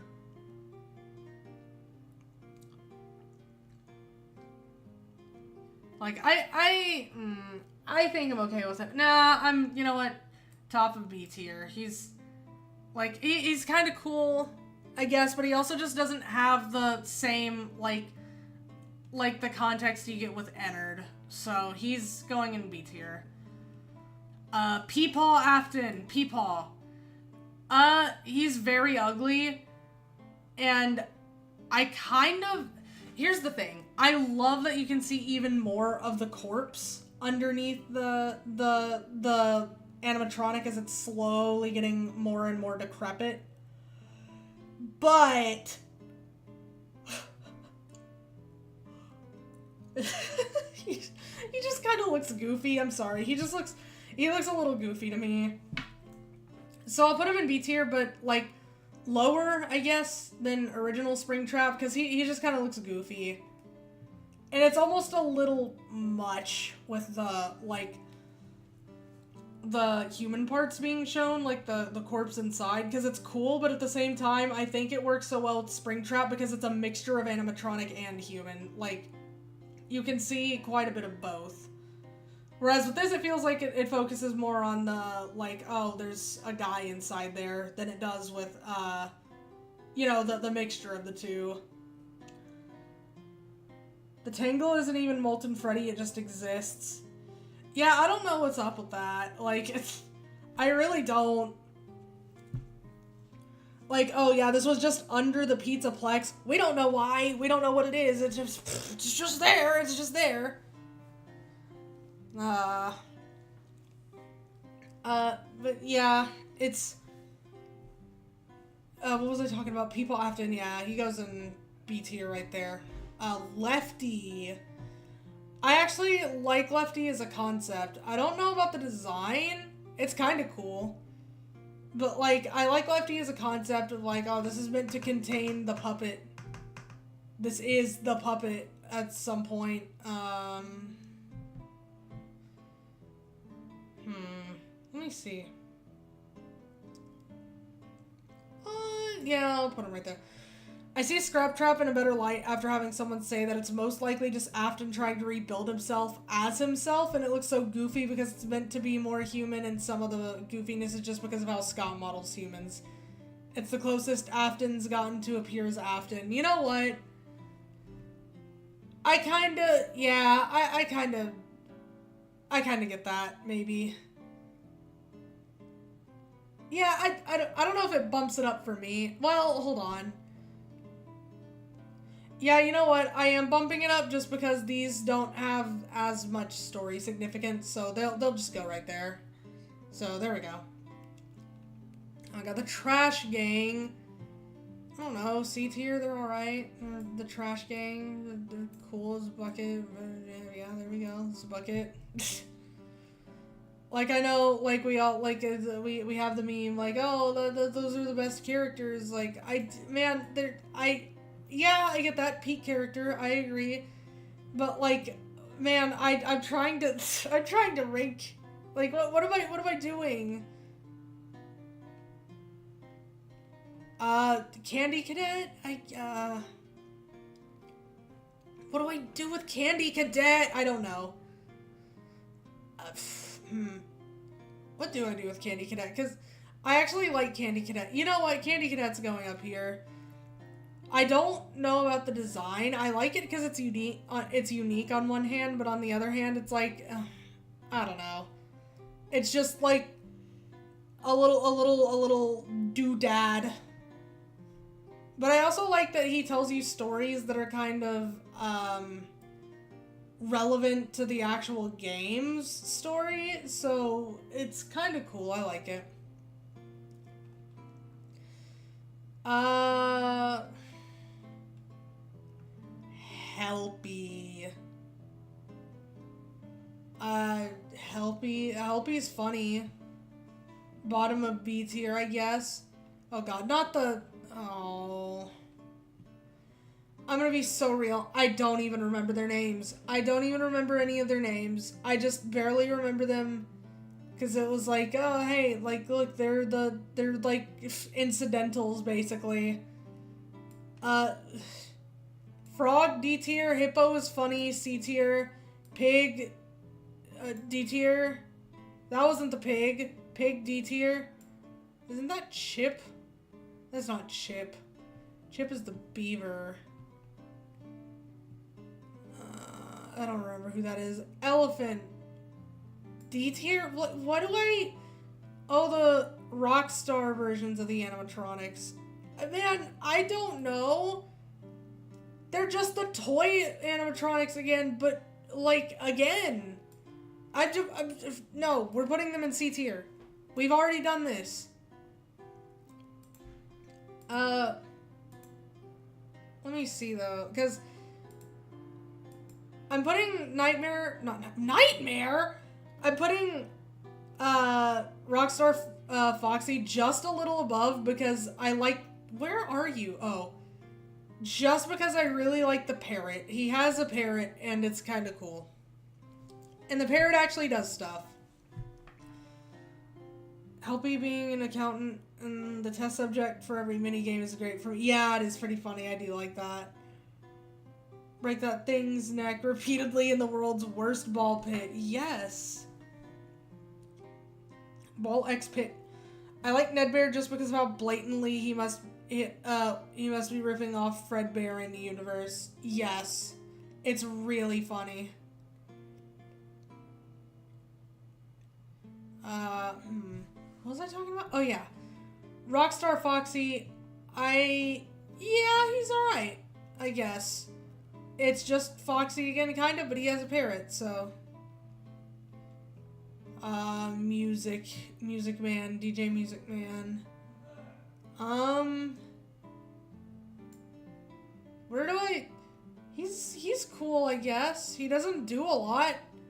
He's cool, but he doesn't do a lot. C tier. C tier. Well... There we go. C tier. Final decision. Chip is funny, I guess. Reference to, like, Scott's other game with the, like, Chip and Son, whatever, Chip and Dale, Beaver. Yeah, cool. Funtime Chica. I don't know. She doesn't really get to do as much as the other Funtime. So down here with the mini arenas, the Biddy Babs, and the other assorted sister location-ish characters. I still want to know why Music Man is a fucked up spider thing. Fazbear Entertainment went through that phase that everyone did in the 2000s where they were like, what if we just made, like, a kind of, like, just out there edgy design? Not, like, edgy, but different, I guess. Let's see. Oh, cool, Golden Freddy again. You know where you can go? Not even with the other Golden Freddys. You're just gonna go... No, you know what? Go with the other Golden Freddys. I don't feel like thinking about it that much longer. Like, lower than these other ones because, like, get new material, bro.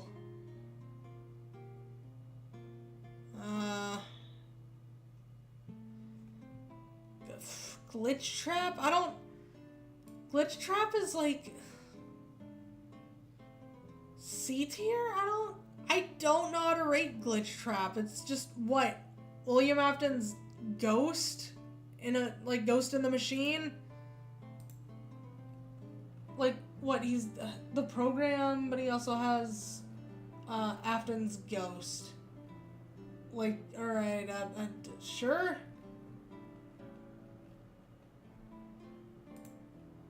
I don't know how to rank him. C tier. Final decision. I don't even know. Whatever. We'll put him bottom of B tier because he unfortunately does have story significance, but I don't like. So you know what? Actually, he's going top of C. Whatever. Yes, he's important to the story, but I can still be mad about it. That's Fredbear. I do think it's funny that you only see him if you have nothing but level 1 Golden Freddy and you death coin him. That is kind of funny. That is kind of cool. There he is, John Fredbear himself.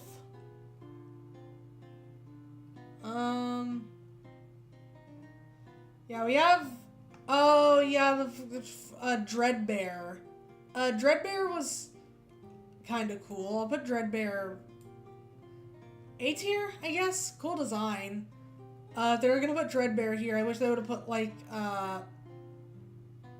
Reaper Foxy or whatever he was called. That one was pretty cool. Dreadbear's kind of cool, so bottom of A tier. All right, we're finally getting close to the end. Let me. Whew. All right. Let's lock in. I'm listening to Devil Never Cry, so this is perfect. Glamrock Freddy, A tier. It's Glamrock Freddy. What more can you say? Actually, you know what? Yeah, we're putting him top of A tier. We'll put him very top because we're starting to get to a point, or we got to the point where the animatronics have personalities now, and that's very good. I mean, Sister Location was starting to do that, but like, Security Breach just went, like, all the way into it. Like, they went all the way with it. I would put him in S tier, however, I can't, but, anyways, like, he's pretty good. I like his personality. I do like the concept of an animatronic helping you throughout the night, as opposed to, like, trying to kill you. You have one that's friendly towards you and tries to help you. And again, he has his own personality, which is really cool. I just wish the whole thing was better executed. Alright. Alright, so... Hold on. Okay. Glamrock Chica. As tempted as I am to put her in S tier, because I do kind of like the implications of the character, where she's like, she binge eats, so it's almost like a reference to 80s bands and like stuff like substance abuse and things like that. And I mean, hell, she even dies in the bathroom, and like, you know what? I'll put her in S tier just for that, because that is like, that's incredibly ham-fisted, but it's still way more subtle than a lot of what the FNAF storytelling does. So I'm putting it in S tier because I'm proud of them for like for doing something like that. I like that, yeah, that's just kind of what it is. It's just like an eating disorder, basically, and, it's really tragic, it's sad, it's ultimately what ends up killing her in both versions of the game, and then even, like, at the end, she dies with, like, garbage hanging out of her stomach. It's pretty sad. But of course, as we saw from, like, that brief glimpse of, like, like, apparently I came in here and just fucked around with it at some point. I am incredibly biased. I love Roxy. I love I love her arc in Security Breach. Not Security Breach, in Ruin. She was already my favorite in Security Breach, but then Ruin, like, I went and gave her, like, a whole actual arc, and I was just like, okay, wait, this doesn't happen in Five Nights at Freddy's. This isn't something that happens. Roxanne may be a wolf, but she is also a goat in the FNAF universe, so Top of S tier, I need to stop playing with my scroll wheel. I just do that. Top of S tier because, like, there's more going on there. I really like what they did. They just kind of did something different where they were like, what if the animatronics had actual personalities and dealt with things like eating disorders and low self-esteem? Like, it's pretty cool. And she's really sweet with Cassie, so there's that. Monty. Gigagator himself, Gigamonty. Well, I'm also putting him in A tier. I can't put him any lower. He doesn't have as much, like, stuff, like... He doesn't have as much... He doesn't have as much as Roxy and Freddy, at the very least. But him and Chica are kind of in the same situation where they just kind of ended up being the ones that are, like, just doing things in the background. Monty can't go any lower than A tier for me, though, because... Oh. My stuff auto-played again. Whoops. He can't go any lower than A tier for me because cool design, first of all. I like that they went with, at least with Roxy and Monty. They kind of did something different. Roxy, at the end of the day, is still kind of a Foxy, like... Still kind of a Foxy clone because of the name and because of the whole canine thing. But, like, Monty is just straight up a different animal than Bonnie, so... That's pretty cool. He also killed Bonnie, which is pretty funny. I like the detail that the company invented lore for why Bonnie wasn't there anymore. They were like, oh yeah, it was a passing of the torch. Bonnie taught Monty, or like Monty looked up to Bonnie and Bonnie taught him, and then it was Monty's turn to take the stage. And no, he just slimed Bonnie. And also the Gigamonty thing is incredibly funny. I love the Gigamonty thing. It's hilarious. Vanny. Vanny makes me so sad. I'm not putting her any lower than A tier because I can't, because it's just too sad, man. Vanny makes me sad because of what she could have been. We were so close to having just a completely different antagonist, and it was gonna be kind of interesting, like, because I think they were originally going for a Jekyll and Hyde situation, but the sad thing is we just don't know. We just don't know what they were going for. Not what they ended up with, but they were going for something different because Vanny was advertised as being like the main antagonist, only for her to show up like twice, and then, oh look, surprise, William Afton's back. Wow. It just makes me sad, because Vanessa, as a character in general, I feel like they just didn't do anything with her. Like, she was supposed to play a bigger part in the game, and then she just didn't. Like, there were, like, we all know about that infamous, like, the trailer showing us a few scenes with Vanessa that just weren't in the final game, because they were just like, you know what, just cut her entire story. Like, fuck you. Fuck you. That, like, it was... Vanessa was, like... I liked the baseline of her character, and I liked the potential. Unfortunately, I cannot rank based off of potential, so she's going at the bottom of A tier, unfortunately. I can't rank her any lower because it just makes me too sad, but, like, just know that, like, this character was incredibly wasted. Sun and Moon. They also go in A tier, I guess. Where do I put them? I don't really like them as much as the other glam rocks, but they're kind of cool. I like the whole dynamic where it's like, this actually is a Jekyll and Hyde situation, where it's like, Moon is just kind of like, hey, it's time, I gotta kill you, bro, and then Sun's like, oh, you have to turn the lights on, man. If you don't turn the lights on, like, just shit gets weird. And the designs are just pretty cool. Like, they have really cool designs, honestly.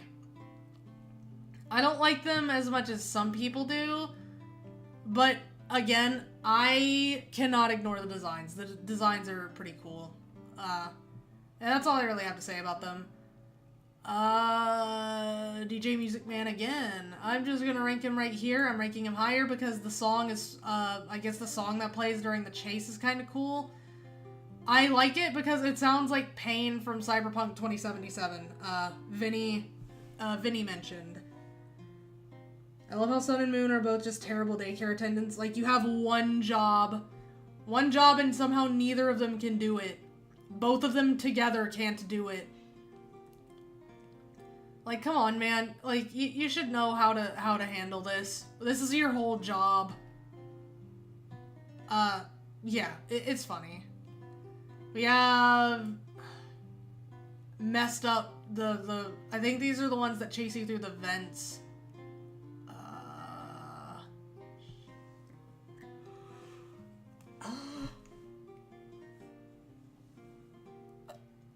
I think it is. Well, whatever. He goes below DJ Music Man because it's kind of the same thing. They just chase you through vents. So, you know what? Nah, it can stay there. It's whatever. It's just something that shows up.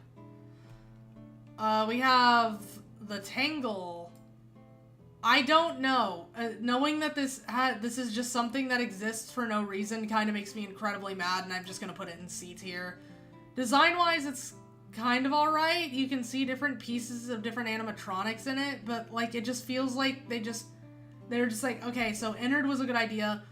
What if we just did that again, but, like, didn't actually pay off any of the Ennard stuff? So, the Tangle goes in bottom of C tier because it just makes me mad. So, bye, Tangle. Okay, so this one's tricky for me. This one is very tricky. We have, what was this Afton? This was Scummy Afton. What was the name of this Afton brother? And it was like, Burn Trap, right? It was Burn Trap. Yeah, gods, I wish we could have gotten the original intent of Burn Trap.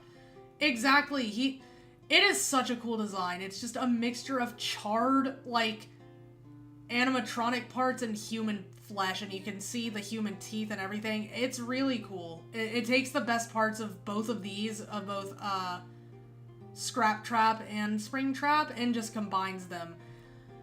However, I do not like what this animatronic stands for. I don't like that it was just there so they could have Afton be the antagonist again at the cost of, like, literally any other character. Like, why did you put Vanny or Vanessa in the game if you were just gonna turn around and make, like, Afton the big bad again? Like, I get it. He's kind of cool, whatever. It's safe, it's easy. I just really wish they would have committed sooner to just turning away from Afton as an antagonist. It took the DLC for them to finally commit to turning away from Afton as an antagonist in the games. Because they're like, oh, here's the mimic from the books, and it's, yeah, I guess. Scott Cawthon, just give the game makers your story. Yeah. Like, come on, man. You're having them... You can't just give them, like, nothing, and then when you leave, just, like, say, oh, I don't know, man, figure it out yourself. You gave them nothing to work with. The problem with Vanny is that we knew Afton had something to do with her because of the combination of AR lore of all things and connecting that she's the beta tester from Help Wanted. Yeah, I know that. It was, like, I was just hoping at the very least it would be,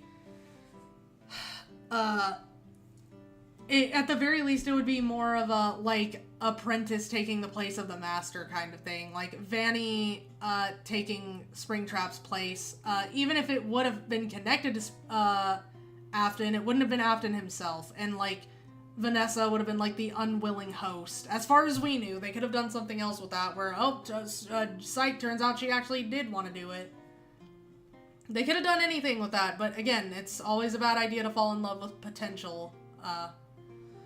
Problem with Burn Trap is that he wasn't supposed to be the villain at all. He was just supposed to be a shadow that you can catch out of the corner of your eye, but Scott didn't say that. That's so... Yeah. Look, I am in love with this design, and I do like the potential of both of these, and if I were ranking them based off of potential, they would be up here in A tier, maybe even S tier, but I cannot rank this based off of something that isn't, something that does not exist. So, unfortunately, they're going at the bottom of A tier because it would make me too sad to put them anywhere lower. There was so much that could have been done. The designs are cool. What we have is just enough for me to wish they had done more, and but unfortunately the execution just wasn't there, so they have to go at the bottom of A tier. Okay, this is anticlimactic. I don't care enough about these things to rank them that high, so the map bots can go in B tier because they're funny the first few times. There we go, we did it. There it is. The Five Nights at Freddy's tier list, the definitive Five Nights at Freddy's tier list, ranked by Kazuo Archer. You would have thought the more clown adjacent characters would have made it higher, but you know what? I have to be fair. I have to be fair in my assessments. But if we were ranking based on clown, then Baby and Innard would have been up in S tier where they deserve, and maybe the BB Brigade.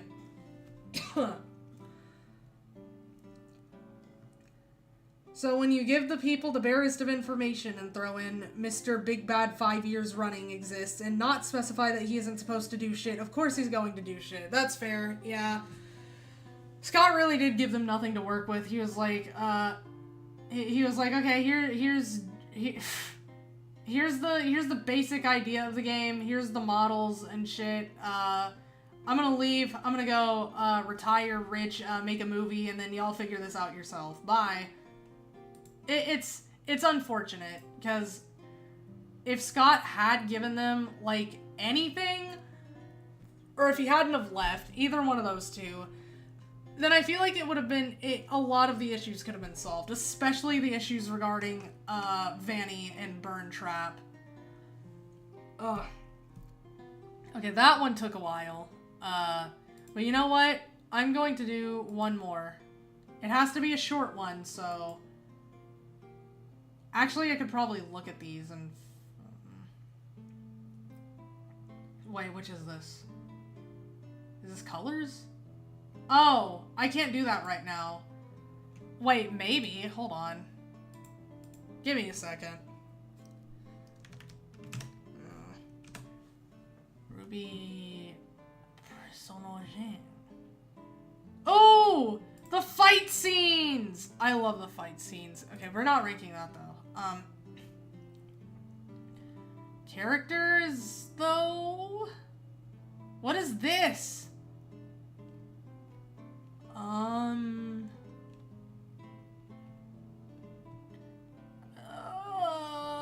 don't know if this has all of them. They're out of order, too. Well, they're in alphabetical order. That's awful. That's funny, though. JoJo stands versus Team Ruby? What? There's only two. Okay, that's not what I'm looking for. Alright, I'm getting distracted. Ruby openings, that's pretty good. Hold on, let me look. Ruby tier list, is this just the... Oh, it is the characters, alright. Yeah, I can't do them based on how much I like them right now. I could do them based on color. No, I wouldn't be able to do that either. I can probably just look at these and figure out which ones. I almost want to wait to do the Silent Hill ones until after I finished 2 Remake, or after I finished F, but at the very least until after I finish 2 Remake. So I might... No, I might do one of those. Let's see, the shortest ones would be DMC playable characters, how much I like them. You know what, we'll just do that. That's gonna be the shortest one. Silent Hill protagonist, semi-objective, how much I like them, and then Silent Hill protagonist power scaling is kind of short also, so that's a viable option. Undertale Deltarune characters, how much I like them and how funny they are. Those are kind of short. They're getting into longer territory, but still short enough that I could feel comfortable doing one right now. And then Ruby characters might actually be a little longer than... Why did I close it? Might actually be a little longer than I would have anticipated. Let's see.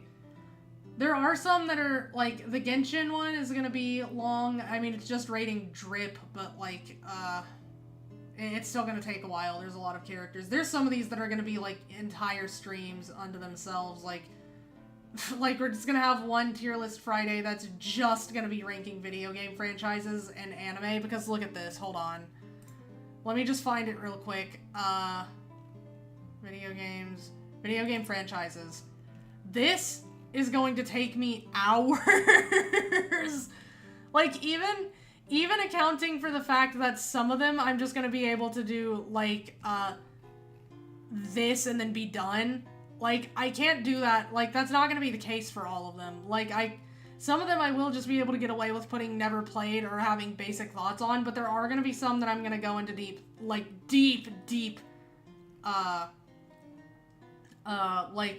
Toho! Hold on. Let's get a head start. There we go. Okay.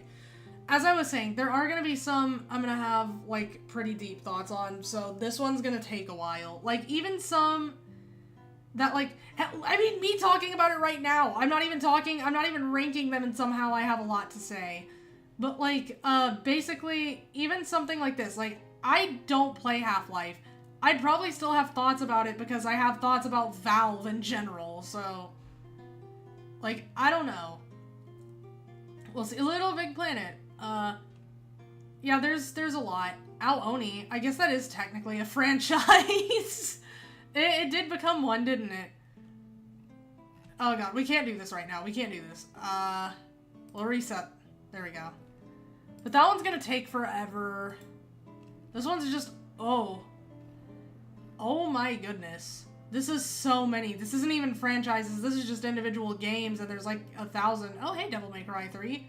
Silent Hill 4, The Room. This one would be fun someday. I would not be able to rank all of them.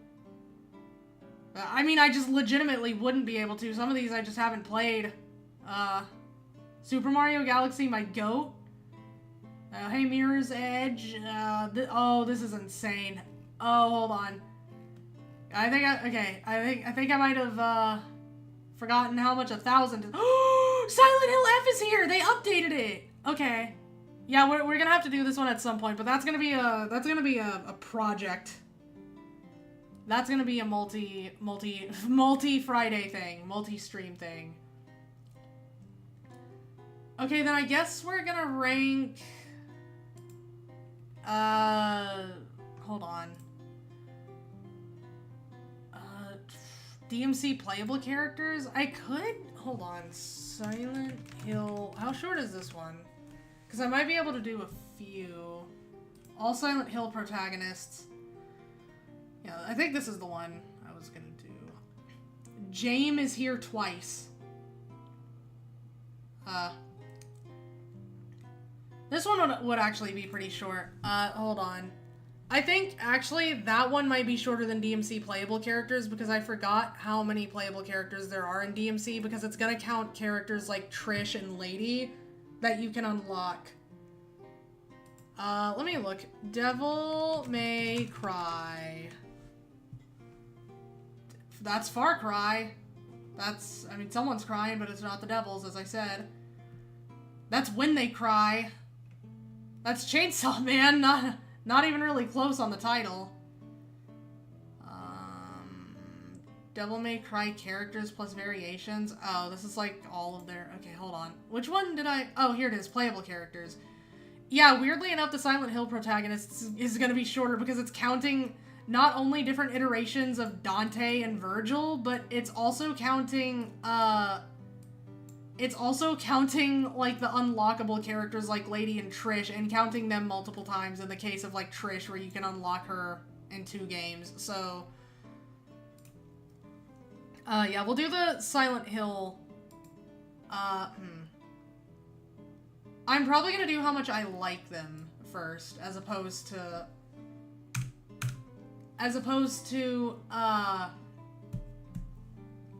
power scaling, because power scaling might be a bit,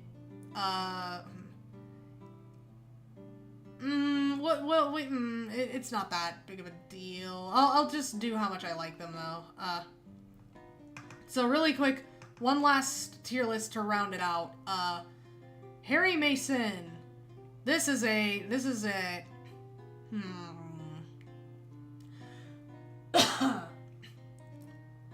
I think this is a B tier for me.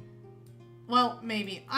The only reason I say B tier is because similar reason for me giving B tier or A tier or whatever to the Devil May Cry orbs from the first game. Like, that's just the baseline, kind of. He's kind of a basic guy, and that's not a bad thing. In fact, most of the characters are just kind of, like, literally just people. Which is the point, so it's good. But I think it's good to be able to use Harry as a baseline. He doesn't... Because he, like, again, first game in the series, they weren't getting as crazy with some of the characters, so, like, at this point. But yeah, Harry is a good character, I like him. He's, very defined motives, stays true to his character the whole time. He's a really cool, he's kind of just a really cool guy. He's just a good dad, looking for his daughter. He's a writer, a pretty nice guy. Just, you know, nice B tier character. And again, I do like Harry, so B tier is not an insult. James. I'm putting original James in S because it's James. Like, y'all watched me play the original Silent Hill 2. This is one of the best written video game protagonists, in my opinion. Like, especially when you take into consideration that he was written back in 2001, before that trope, like, that specific trope became as popularized as it is today. And even today it holds up. Like, that's why it's so popular today, because it was actually ahead of its time. Back in the day, like, it didn't perform as well because people, like, that was back when people really just wanted like, cut and dry sequel to the first game. Like, okay, here you go. Here you got Harry Mason and you got the guns. And, enjoy Silent Hill 2, the Silent Hilling. But that's not what it was. It did something very different that back then apparently didn't perform that well, but by today's standards, honestly, is part of the reason the franchise is so fondly remembered. Like, it did something different, and that's what every Silent Hill should be doing. That's what makes every Silent Hill so special and good to me, is that they all try to do something different. It's when they start trying to emulate each other is when they start falling apart. But, like, that's part of why this one just did so good. It was the first step in a different direction, and that's what the series, I think, needs to do moving forward, is just, like, don't be afraid to go in different directions. But, I can talk a lot about James. I need to save it for when I eventually finish the script for Silent Hill 1 review, and then I can work on other, scripts, but... bottom line is, very well written character. Holds up excellently by today's standards, now that, like, audiences, kind of like that sort of storytelling a bit more. We like things that are a bit closer to, that are a bit, like, more black, not so black and white, I guess, is how I'd put it. Heather Mason, I don't know. I genuinely don't. I think I'm putting her in A tier. I don't know. S tier is, like, it worked. I'm putting her in S tier. I'm putting her in S tier. Final choice. I'm putting her in S tier. Heather is a really, really good character, and she stands on her own. Like, I know there's the appeal of, okay, she's Harry Mason's daughter, but, like, that's honestly such a small part of her character that Harry Mason specifically is her father. Well, it's not a small part, but it's only a part. They don't make that the entire character.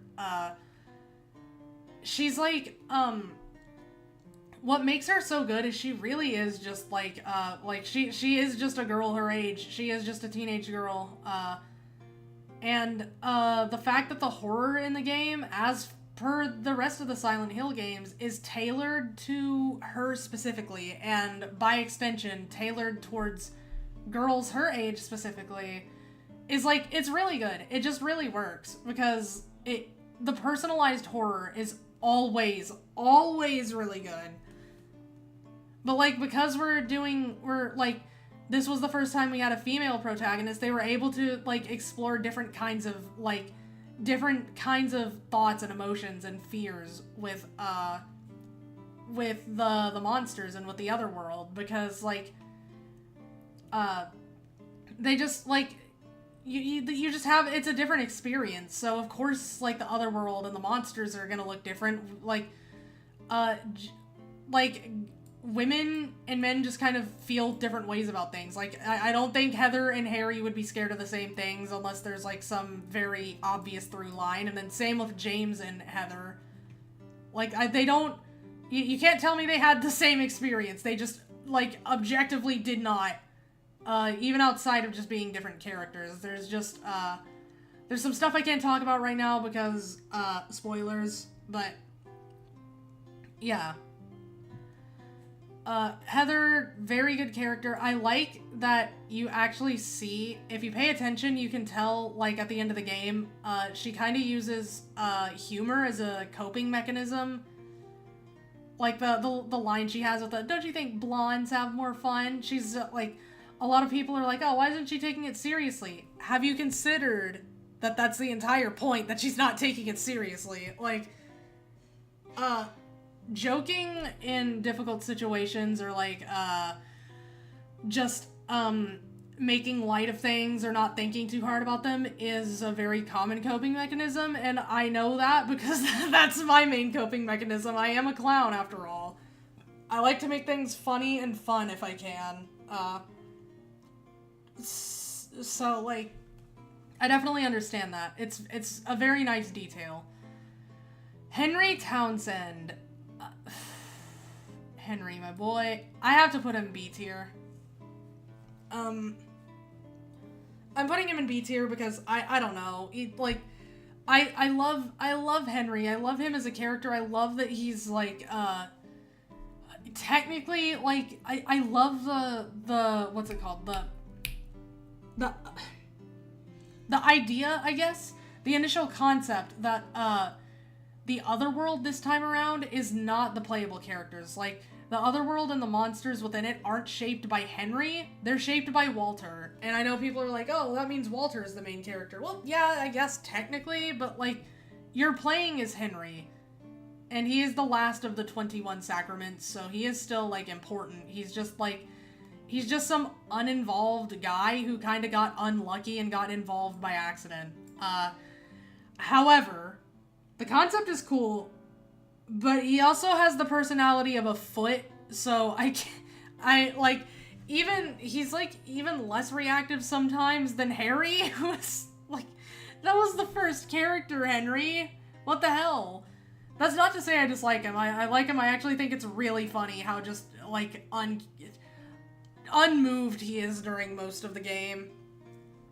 But yeah, B tier for Henry. I wish I liked Silent Hill 4 more than I did. I just don't, unfortunately. I don't dislike it, and I'm not even that neutral about it anymore. I watched a video essay specifically about the story because I watched the several playthroughs of it, and I just didn't really like it because it was the gameplay that I just wasn't gelling with, and that's why I want to play it myself, so I can make sure, I can be sure once and for all whether or not I like the game. But like, as of right now, I think I like it divorced from the gameplay, so, which is weird to say.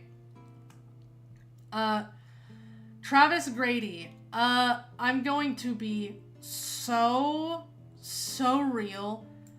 I haven't ever played any of the non-Team Silent games outside of, like, I haven't played anything really between, like,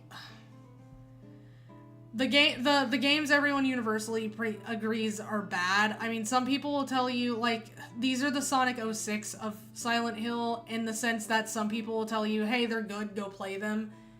And, like, that's a good point. You might enjoy them. It's just, in fact, they might be pretty decent horror games. I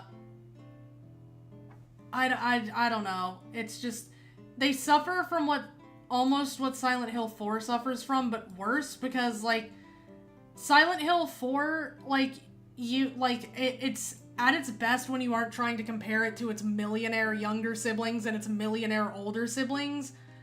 But, like, these games are more, like, they're fine enough games if you're not comparing them to their billionaire older siblings and billionaire younger siblings. Like, they're okay.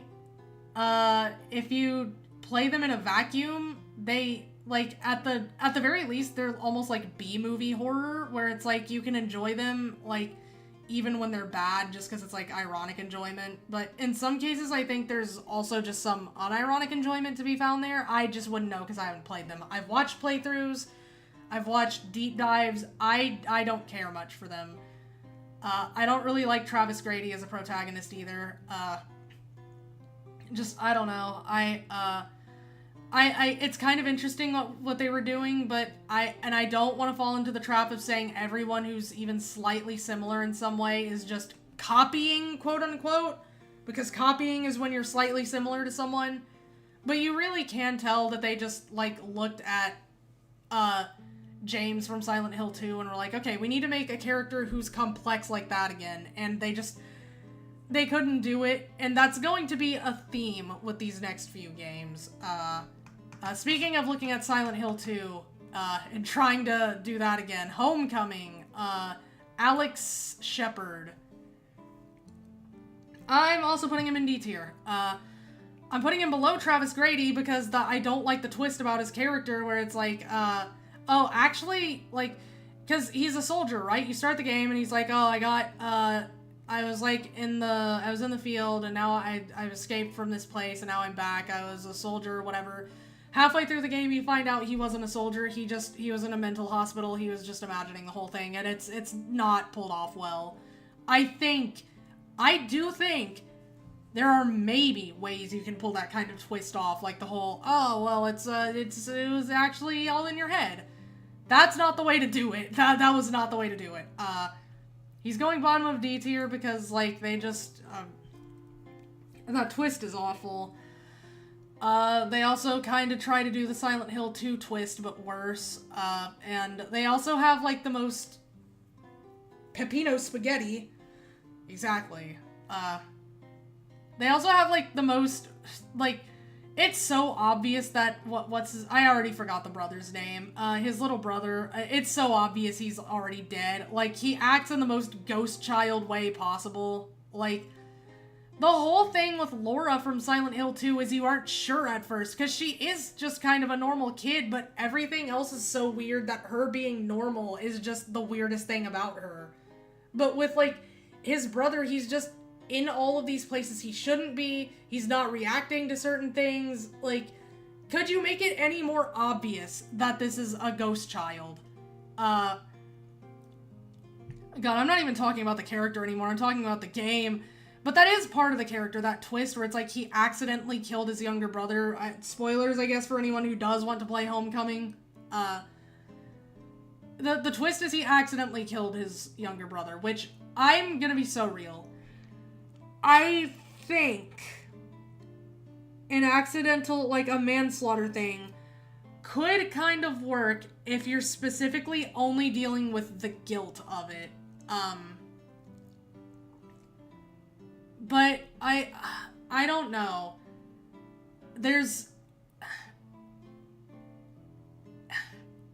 I'm trying so hard to think of what I want to say about it, because it's, on one hand, it does work. If you're only dealing with the guilt of, I accidentally killed this person, then yeah, it's fine.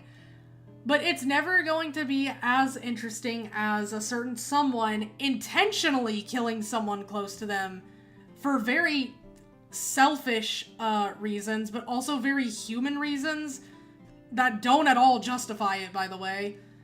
Because there's no morality involved. It's accidental. It's an accidental death. Again, there's no morality. There's not really anything to argue. It's just like, okay, it was an accident.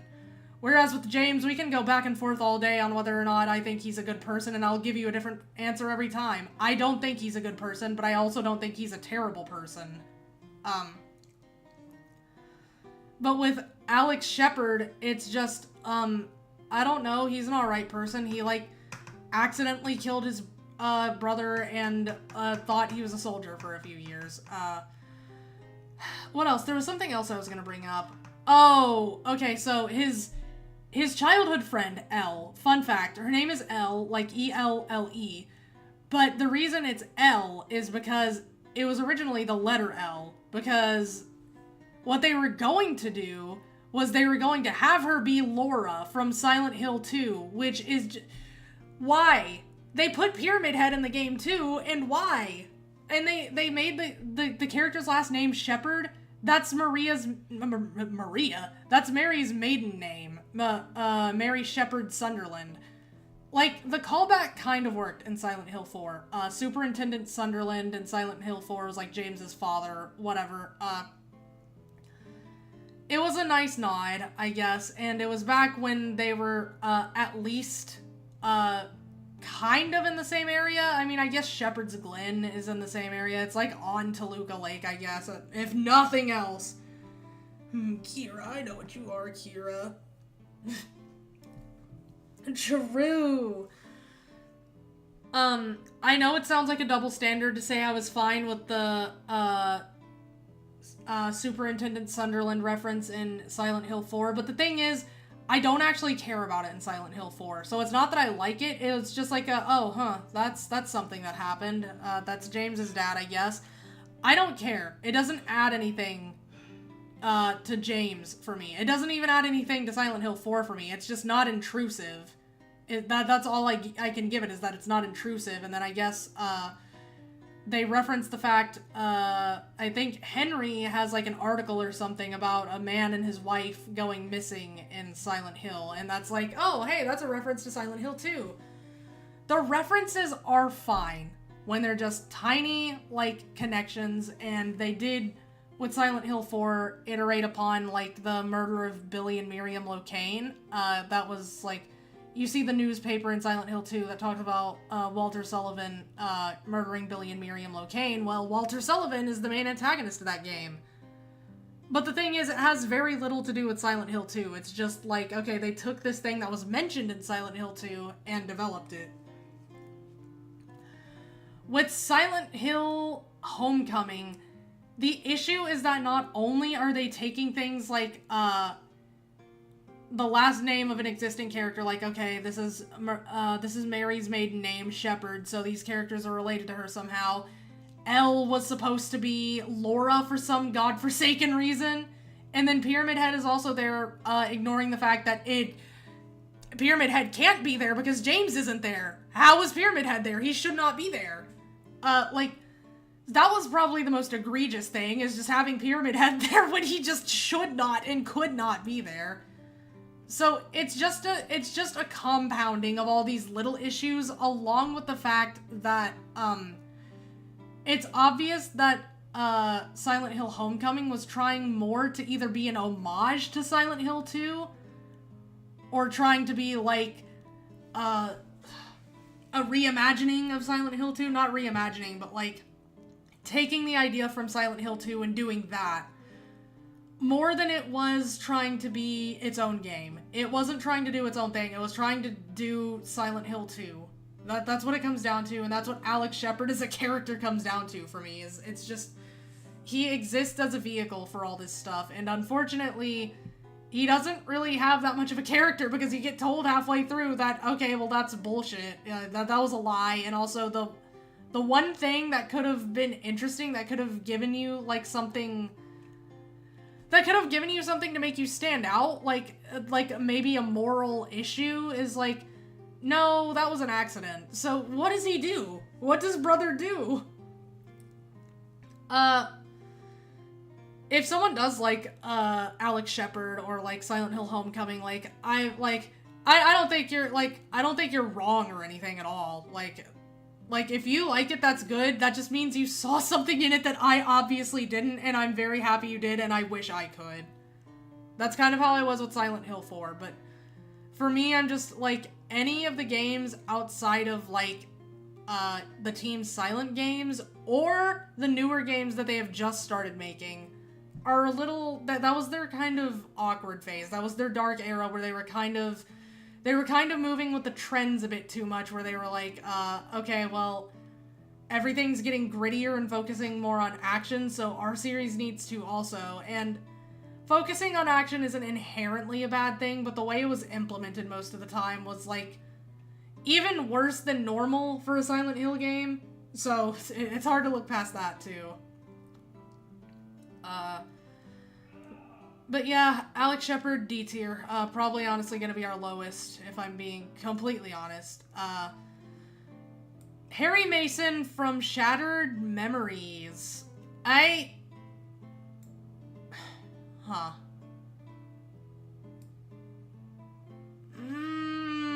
don't know. CT, it's just Harry Mason again, kind of. They didn't really do that much different with him. He has glasses now. Should I put him in C tier? Not C tier, B tier, just next to Harry, because, I mean, that's just Harry again. Okay, oh, I forgot his name. Give me a second. From Downpour. This one I actually liked a bit more than Homecoming. How did I forget his name? Shit, what was his name?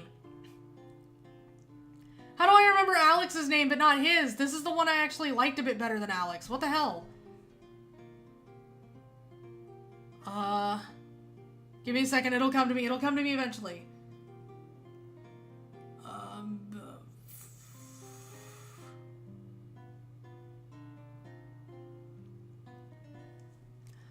I don't even remember. I'm blanking so hard on it right now.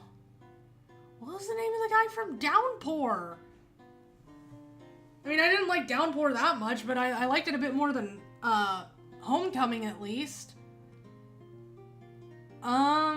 Wasn't he... Murphy! It was something Murphy. No, it was Murphy something, right? His name was Murphy?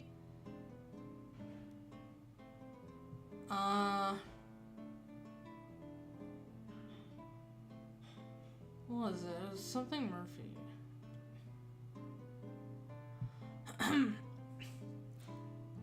Maybe it wasn't Murphy. It was Murphy. It was Murphy something. I just don't remember if Murphy was the first name or last name. It was the last name. Yeah, the last name was Murphy.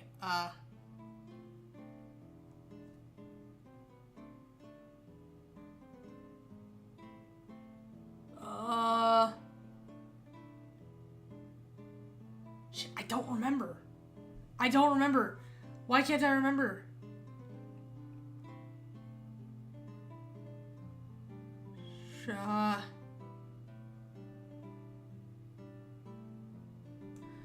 I'm looking it up. I don't want to look it up. I give up. He's just Murphy.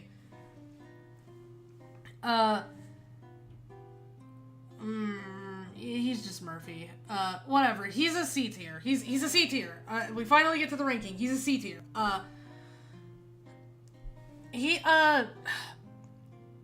Technically not that much better than Alex, but, I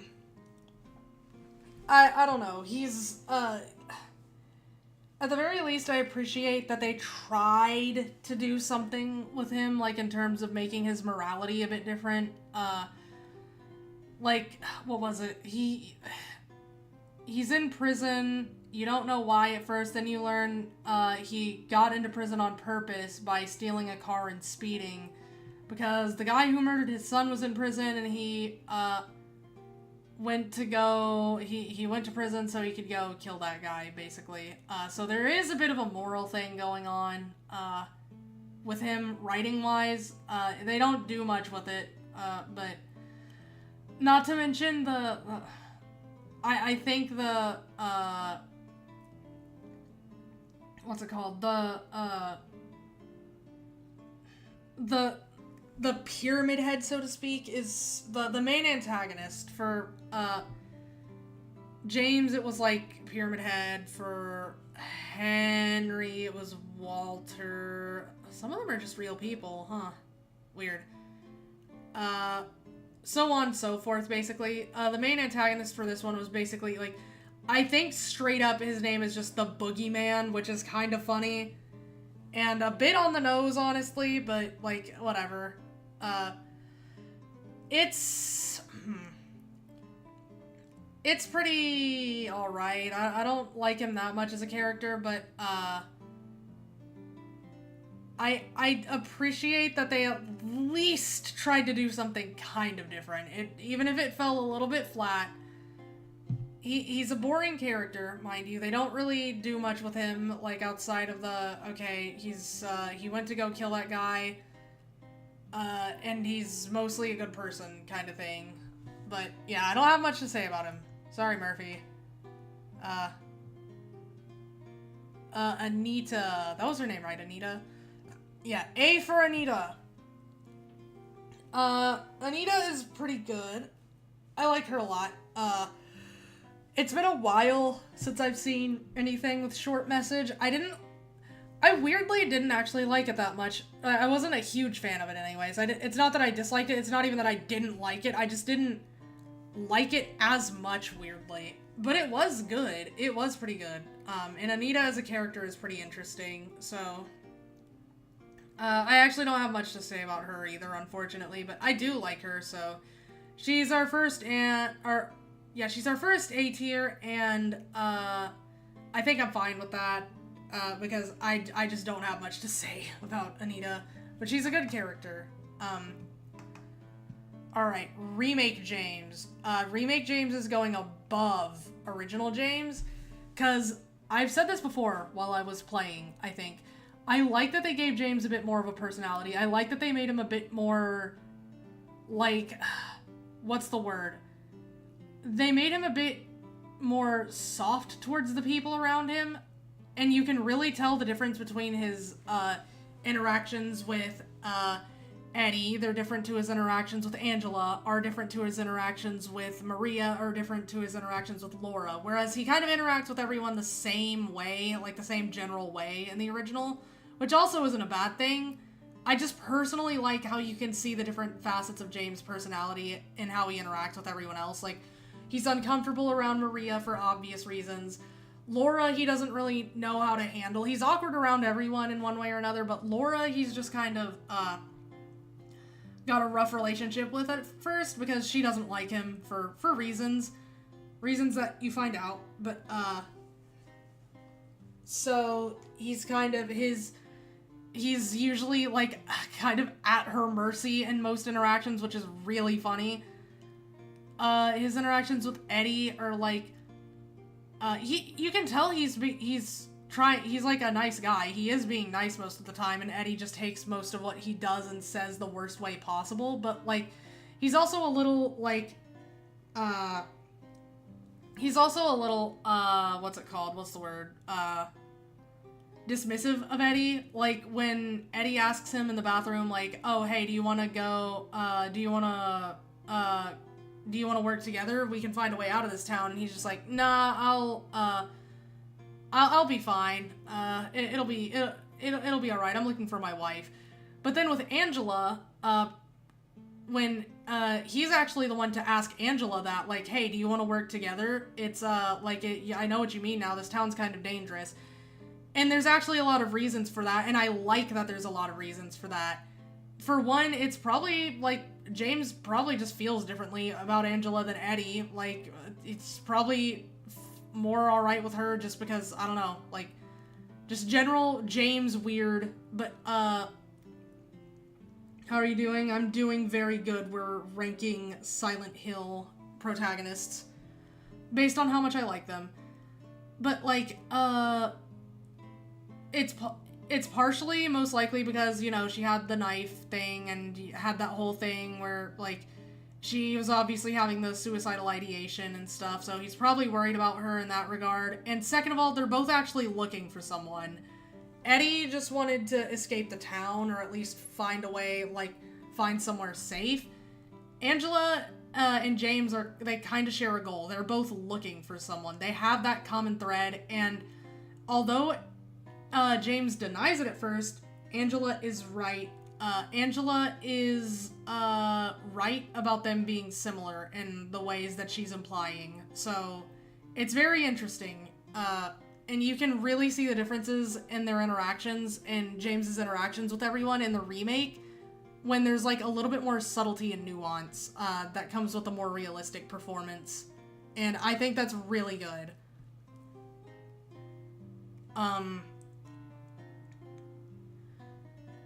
And next we have, I think that's all I'm going to say about James for now. He's very good. An artist, I do draw sometimes, yes. I like to draw. I didn't do the model, but I do like to draw occasionally. And here we have the pinnacle. Hinako is at the very, very top, and I'm gonna be real. I could go on. I could go on about how Hinako is, like, in my opinion, the best written Silent Hill protagonist, but, like, at the end of the day, I think it just comes down to the fact that she's my favorite, and, like, I like her writing the best, more than it is that, like, her writing is objectively the best, because James is a beautifully written character. Like, just absolutely wonderfully written character. But Hinako, I think part of what it is I also have she also has the bonus of I actually kind of relate to her quite a lot. Which, I mean, out of all the Silent Hill protagonists, she's the one I've actually been able to relate to, like, in any significant way, but, like, she's easily the one I relate to the most.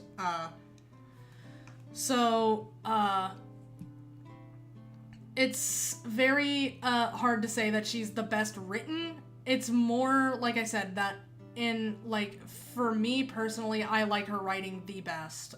But she does have a lot of, like, there's so much you could go into, and I think a lot of it helps, like, one of the things that really helps is the in-character journal. Like, that does so much. You can see her thoughts on all the other different characters, on herself, on the, the places and events in her life, and it does so much for the character. Like, it's just honestly kind of insane how much just adding, like, a little in-character journal does for, like, the character as a whole.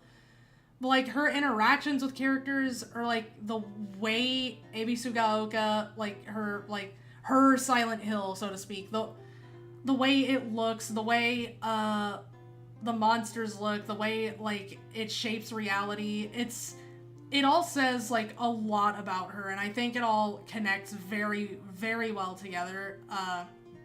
And I think, you slowly finding out more about Hinako as the game goes on really helps, because at first you don't know, like, despite her being the character you play as, you don't really know that much about her. It's not until, like, maybe the second or third playthrough that the full picture starts coming together.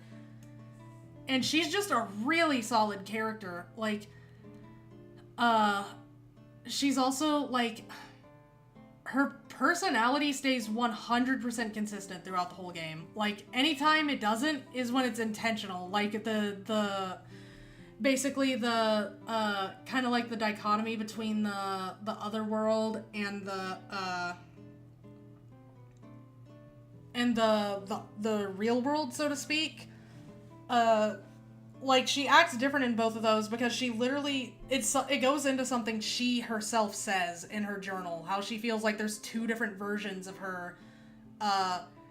Shimizu Hinako, the girl she is, and Hinako, the girl her body is trying to become without her. And it's just, the writing is, it's phenomenal. And I haven't said anything about it yet because it was going to kind of be a surprise.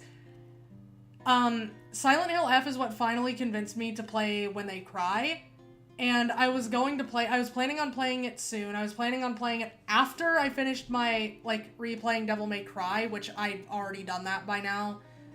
But then streaming happened. I started streaming between now and then. So then I thought to myself, you know what would be great? If I just played When They Cry, if I played Higurashi and Umineko for the first time on stream. And everyone can see me react to it because I know jack shit. I know jack shit about them. I just know Ryukishi is a goat. I'm gonna be honest, Silent Hill F is probably the one I have the least knowledge of, so I'm excited for the streams, because I unfortunately doubt I'll get to play the game myself.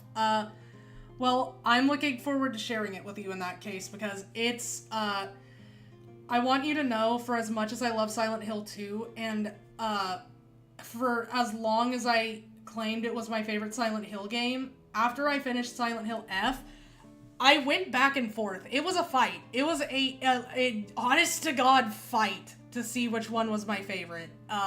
Silent Hill F came out on top, and then I thought to myself, okay, wait. I'm going to be replaying Silent Hill 2, so if I finish it, and then I think, actually, Silent Hill 2 is my favorite, then my favorite is just whichever one I've finished more recently, but it's almost looking like Silent Hill F is still just barely gonna beat out Silent Hill 2 Remake. That's how much I love it.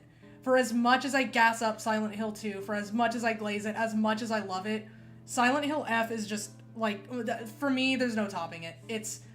It is my favorite Silent Hill game, and if this is an indication of where the series is going moving forward, then I am beyond excited. I could vomit with excitement. Like, that makes me so happy. I'll be honest, I do think you'll like it. It's pretty good. It goes into some interesting stuff.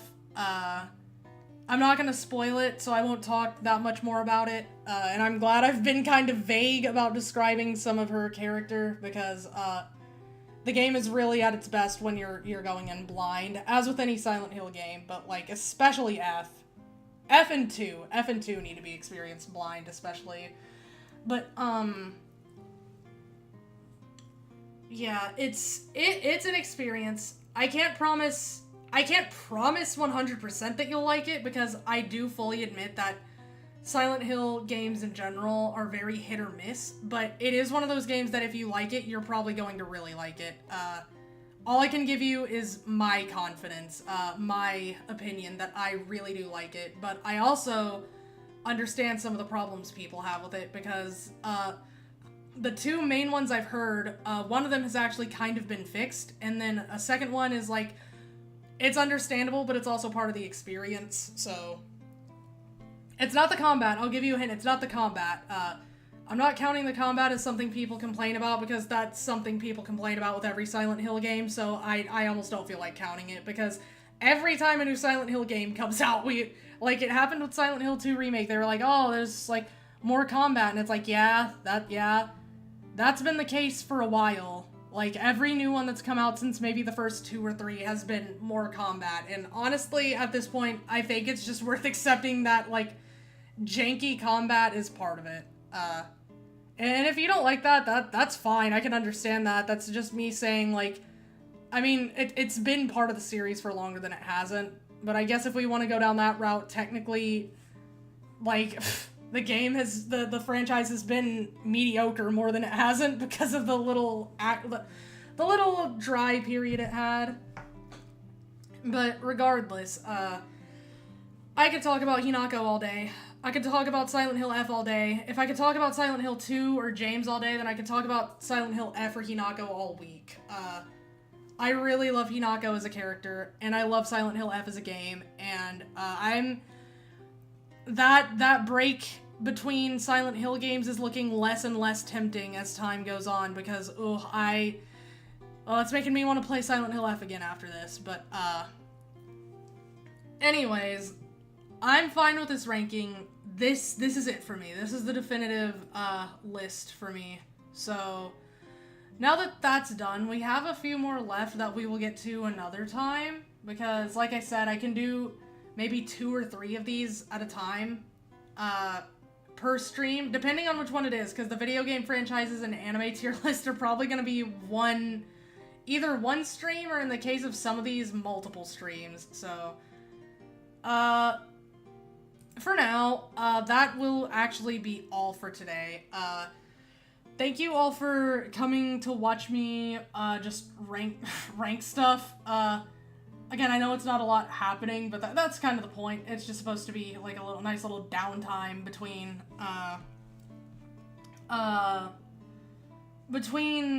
bigger streams.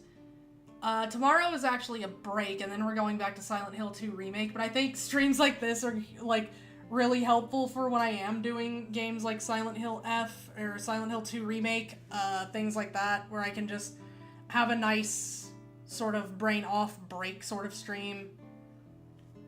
Video game franchises are just, oh, you like game? Name every video game. Legit, yeah, there's gonna be so many I have to just throw into never played, because there's a lot I just haven't played, so there's gonna be a few that are just instantly going into never played, but I might give some thoughts about them still.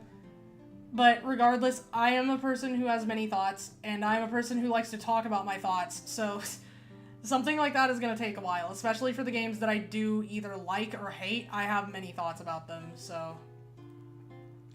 But I'm actually gonna go for now. I've been talking for like upwards of 3 hours, and I can handle that for the most part, but I'm getting to the point where I want to at least make some tea or something to drink and give it a rest for a bit, and I'm gonna be getting stuff. I'm gonna try to start putting together a schedule for next week. I might wait until after Sunday, because I want to see how far we get into Remake before I start planning anything out. That way I know how many streams of Silent Hill 2 Remake to expect next week, which might still not, that still might be a little, a loose guess, but it's still a guess. It gives me a little more to work with. Again,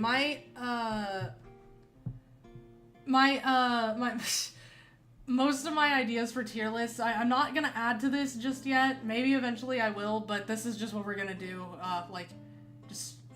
Every Friday, unless something comes up, then I'm probably gonna do this as like a little break, but I'm going to leave it at that for now. And, like I said, Sunday is more Silent Hill 2 Remake, tomorrow is a break, and I am still working on the Silent Hill script. I'm gonna stop bringing attention to it, but I just felt the need to let y'all know that I am in fact still working on that, and I'm probably not gonna do another review script after that for a while, just so I can get to other stuff, but in the meantime, thank you all for coming, and I will see you all Sunday. Bye-bye!